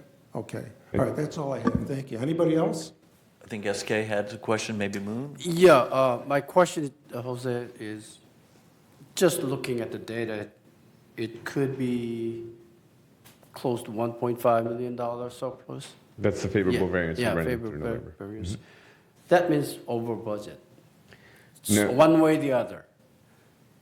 Because we spend outside contractors to compensate that we can't do inside. That is $1 million so far. Yes, Still though, we got $1.5 million surplus, correct. right? Yes. So So one the way or the intention other of we the budget, spend. when we put the budget together, the plan was to come in right at budget. There wasn't any cushion built in or any thing like that. However, due to the circumstances that we Okay. talk about, we Yeah, are but- running favorable. Have we done budgeting any deficit in year? Any year that we did any deficit? Your question is, have we ever budgeted for a deficit? Yeah, before. Yes, we We provide, did? We provide something that we call a surplus recovery. One of the things that Andy talked about is, hey, if we end up with an operating surplus at the end of the year, typically we just return it to you in the form of transferring it over to one of your funds, whether it be one of your restricted or your reserve funds. However, Yeah. the other item that we can do is exactly what you're talking about, is we return it in the future year in the form of an operating surplus. We purposely plan to run a deficit that would be offset by a previous year surplus. Right. And that's something that GRF does. It's something that Third may do too. I understand. So my thinking is, it is approximately $20 per matter per month, $1.5 million. I could be wrong, but if we don't budget it that much for the Correct. HOA, then And one of the things that we did, just for everyone's benefit here, is we took a really hard look at our employee compensation, and I know that it was a very favorable variance for 2023. For 2024, we've increased what we call the vacancy factor, realizing and acknowledging that we're not going to be 100% fully staffed the whole time. We purposely budgeted less dollars to do exactly what you're talking about. okay, good. Well, I just want to point out. Thank you. Thanks, Moon. You know, Jose, you have a tough job to do. So we are very fortunate we have Andy here who is a professional on these numbers and all that, okay? But rest of us don't know nothing about all the numbers. If I speak medical jargon, nobody gonna understand. So you speak, the financial jargon or, the CPA level. We don't understand. Okay, last time, for instance, you said we have 800 grand from the restoration, we got money, but you're gonna put it in somewhere. We don't know where it went. Okay, so I think I did that at the GRF Finance Committee. I asked the same thing. Educate us. Second, make it very simple, all your categories. Okay, so we can understand where the money is, where money went out. At GRF meeting, at finance meeting, I said that you had some kind of insurance deal. I couldn't figure out what that was. So I asked question, even your director didn't know what that was. And then you answered it later. Okay, that kind of thing we cannot understand. You have to educate us, make it very simple so we understand. So if you won't have my vote, I need to understand to vote. If I don't understand, if any of us vote without understanding, just like somebody said, we don't need any data. We just think, just vote it. That is disservice to the resident. Thank you. Thank you. Anything else? All right, thank you, Andy. Well, there's one more thing, Quick. You said one more thing 3 times. Yeah, I should have let off with, the committee met on December 5th. The next meeting is February 6th at 1:30 p.m. in the boardroom. I hope you all come. Thanks. All right, next we have the ACSC. Jim? Okay, for the ACSC, most of the things and items we actually handled today. the elimination of low-flow toilets, revision to Architecture Standard 21. We are going to be working on discussion of flooring on second and third floors so that we have adequate buffering between the floors and they meet the standards when people put in hard floors on the upper levels. Future items, revision to resales inspection policy. Again, that's some of the discussion that was brought up today. We're working on it. Proposed architectural standards, 41B for solar panels, 3-story buildings. Proposed architectural standards, 41C, solar panels, carports, and patio covers. We're working all these things, progressing. We don't have very many variances on deck because we've streamlined the operation, so things are moving much more rapidly, much more quickly. So we have less and less that we need to do at the Architectural Controls and Standards Committee because we've implemented so many over-the-counter variances that don't require, when we've done the same thing over and over again, we don't need to reinvent the wheel every time. So that's progressing. Our next committee meeting is going to be on February 12th, 1:30 p.m. in the boardroom and as a virtual meeting. Thanks, Jim. What's new regarding the third Maintenance and Construction Committee, Ralph? Okay, our last meeting was January 8th. A lot of information was brought forward by staff regarding status. I'll just hit some of them lightly here. Gate 11 groundwater, the French drain project for Gate 11 seems to be doing the intended job and will be further watched before considering any more of phase 2. Building pressure regulation. This stage is to survey water pressure of designated buildings and complete a list of buildings requiring pressure regulation with the ultimate goal to reduce excessive pressure and help reduce water intrusions due to any of the existing plumbing. One person is presently going through, or at least was a week ago, going through the hiring process, and staff is still looking for one more person to help with that. Mailboxes were considered and approved to probably do a larger in-wall mailbox in building 3425, but that led to a discussion resulting favoring pedestal-type buildings because of their larger capacity. There is a cost involved with that. It costs a bit more than the in-wall units. However, the trade-off is that people may have to walk farther to get their mail because those units are larger and just will have to serve more areas. Also, brief discussion on gutters.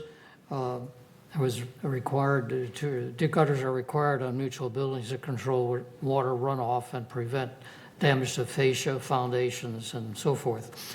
One request to remain without gutters in one particular building, 2131, was granted on the condition that the requested owner assume in writing the full responsibility for any future damage to the manor that caused by lack of gutters. In additional, we addressed, or didn't really address too long, a future, or in too much detail, future items to include water intrusion into garden-filled areas. In fact, staff has, I believe, already got an RFP in process and will present it to us at the next meeting. And we may call a special meeting to get this going quicker since we don't want to miss our rainy season and it's easier to find leaks when they're leaking. Also the incentive to upgrade plumbing and encourage upgrading plumbing during major manor remodeling and also installation of individual manor shutoffs for emergency purposes or when somebody's on vacation or whatever. These were also mentioned as future items. Our next meeting is Monday,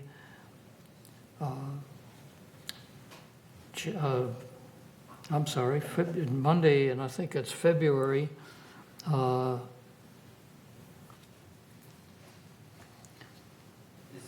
and I don't have that specifically here, but it's March 4th. It's early March at 1:30 in this room. Thank you. Okay, thanks, Ralph. Next, we'll hear about the Landscape Committee. Okay, so the Landscape Committee has a lot of things in the oven, but nothing ready to serve yet. We're looking into more cycles, more outsourcing, staff education, pilot program that got started, hopefully shortly, for large area turf reduction in response to the state's AB 1572, which covers about 33 acres of our property, and continuing ticket time reduction, trying to figure out ways to make sure that those tickets get done in a very timely manner. Also, slope refurbishment, some of that's already been done, that's ongoing, and also slope maintenance. Our next meeting will be here in the boardroom on February 1st at 9:30, and that's it. Great, thanks. Regarding the Water Conservation Committee, Jules isn't here today, but they're going to have their next meeting at 2 p.m. next Thursday, January 25th, here in the boardroom. So feel free to attend if you're interested in water conservation. And then our last third committee meeting is Resident Policy and Compliance Committee. This committee last met on Wednesday, November 29th. There was no meeting for this committee in December. The Resident Policy and Compliance Committee will next meet next Tuesday, a week from today, January 23rd, at 9:30 a.m. here in the boardroom. We plan to discuss our co-occupants and caregiver policies, our traffic rules and regulations, our temporary storage pod policy, and to see if any changes are appropriate. We also plan to continue our discussion on our disciplinary notices, trying to make them a little softer as we can. And we hope to also talk about a additional dwelling unit policy. And that's all we have for third mutual committees. We'll now move on to agenda item 14, where we will share our monthly GRF committee status updates, starting with the GRF Facilities Renovation Ad Hoc Committee. That's you, Ralph. GRF Facilities Renovation Ad Hoc Committee? GRF, I'm sorry, The facilities renovation, like clubhouse, I think it's clubhouse renovation? Is Clubhouse 1, okay. Clubhouse 1 is basically was going. The last meeting was January 3rd, 2024. The beautification program, we'll call it, I think that's what we finally ended up calling it, will start in May. Clubhouse 1 will be completely closed to all activities for about 6 months because of multiple vendor access, faster project completion, and just plain equipment storage around in the parking lot, and primarily for safety to prevent people from just willy-nilly traversing the construction site. About 70% of the usual activities have been temporarily relocated. Much of the meeting was involved regarding discussion by representatives of the remaining 30%, concerned about their particular interest group would meet. Places were referred, well, where their meeting place might be, and they were referred to the Recreation Department and other appropriate services. Next meeting is yet to be determined. okay, great. Well, I have you. What's the latest from the GRF M&C Committee? Okay. That'd be Ralph. GRF, the last GRF we. M&C, Maintenance Construction. GRF M&C committee was December 20th this year, the day after our previous board meeting. And some of the items were discussed briefly or mentioned regarding 2024, such as Clubhouse 1 pool and fountain replastering, Clubhouse pool deck refinishing, the equestrian area lighting and security fencing, some of which is various stages, pack reconstruction, restroom upgrades, revising the restroom. That I think that has been presented by the consulting people doing, 27 Diamonds, I believe, was doing that. Also mentioned was repair shop, electrical upgrades, welding shop, service center generator, and of course Clubhouse 1, which you just went through. The next GRF-MNC meeting is 9:30 in the morning, February 14th, here in the boardroom. Okay, great. Thank you, Ralph. Next, we have the GRF Finance Committee. Andy? Okay, the committee met on December 20th last year, and there was some follow-up discussion about the square footage, per square foot room rent rate. Answered questions, a lot of questions about that, but bottom line on that is the GRF board voted favorably on it. It was adopted on January 4th by the board, but I don't believe it'll be put into effect until February 1st.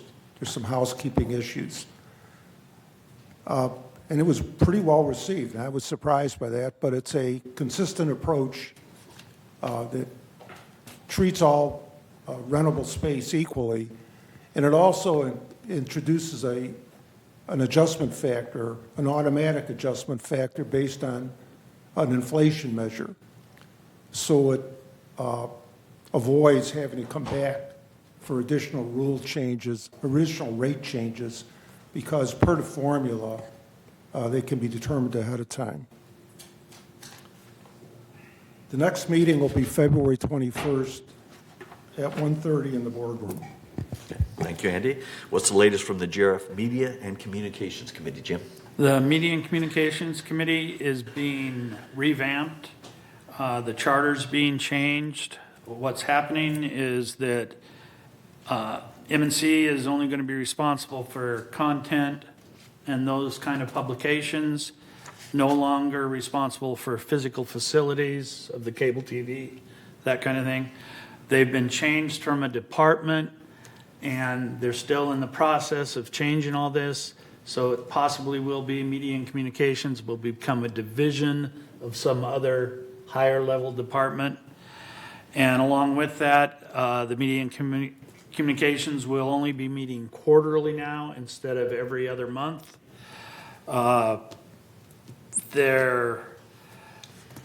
One problem is that they think they're only reaching about 50% of the village. It's one of those matters of you can lead a horse to water, but you can't make him drink.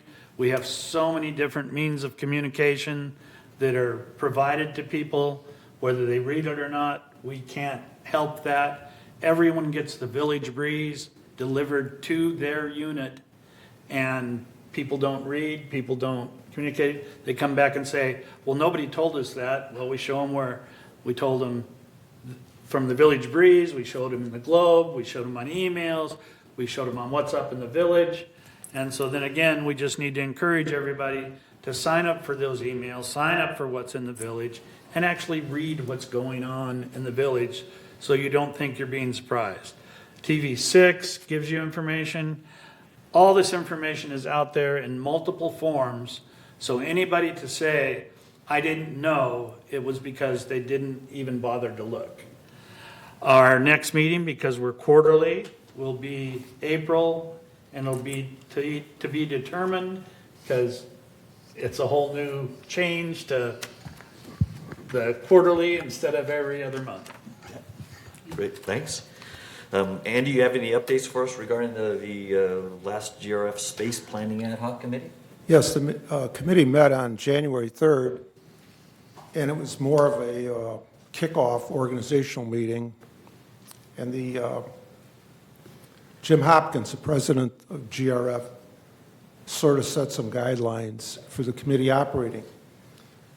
And the biggest one is that the committee is to focus on the fallout from the problems at Building E. Now, we have space planning issues beyond that, but the focus of the committee initially and primarily will be on replacing Building E, whatever that means. And there may be space adjustments elsewhere throughout the village, but again, the focus is on replacing Building E. In addition to that, we asked for a lot more information, and I hope we get it. And we've been getting a lot of input from the boards on this, not so much the member residents, because they don't have the information, but board members, especially the United people, are very active, and we would encourage, if you have any comments about this approach, please come to the next meeting. And that next meeting is going to be on January 31st at 1:30 p.m. in this room. Okay, thank you. Next, we have an update of the Information Technology Advisory Committee.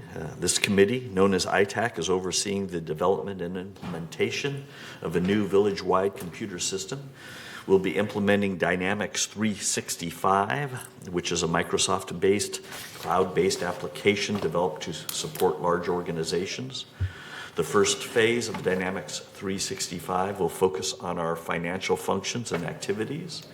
This phase was scheduled to go live in February, but that has now been pushed back 3 months to May of this year. This is a result of pulling in scope from the next phase into the current financial phase, as the pulled in scope was more related to finance functionality than originally planned and was identified during the testing that was being performed. The advisory committee is working closely with IT to review the plans for the second and last phase of the Dynamics 365 implementation. IT is hoping to still complete the overall effort by the end of 2024, but the advisory committee is not convinced that this will be possible, mainly given the breadth of functionality and the impact to so many departments, employees, and even residents. The ITAC, which is a closed committee, is scheduled to next meet on Friday, January 26th. And finally, the following GRF committees have not met since the last third board meeting of December 19th, so there are no updates for these. The GRF Community Activities Committee, or CAC, last met on December 14th and is scheduled to next meet Thursday, February 8th at 1:30 p.m. here in the boardroom.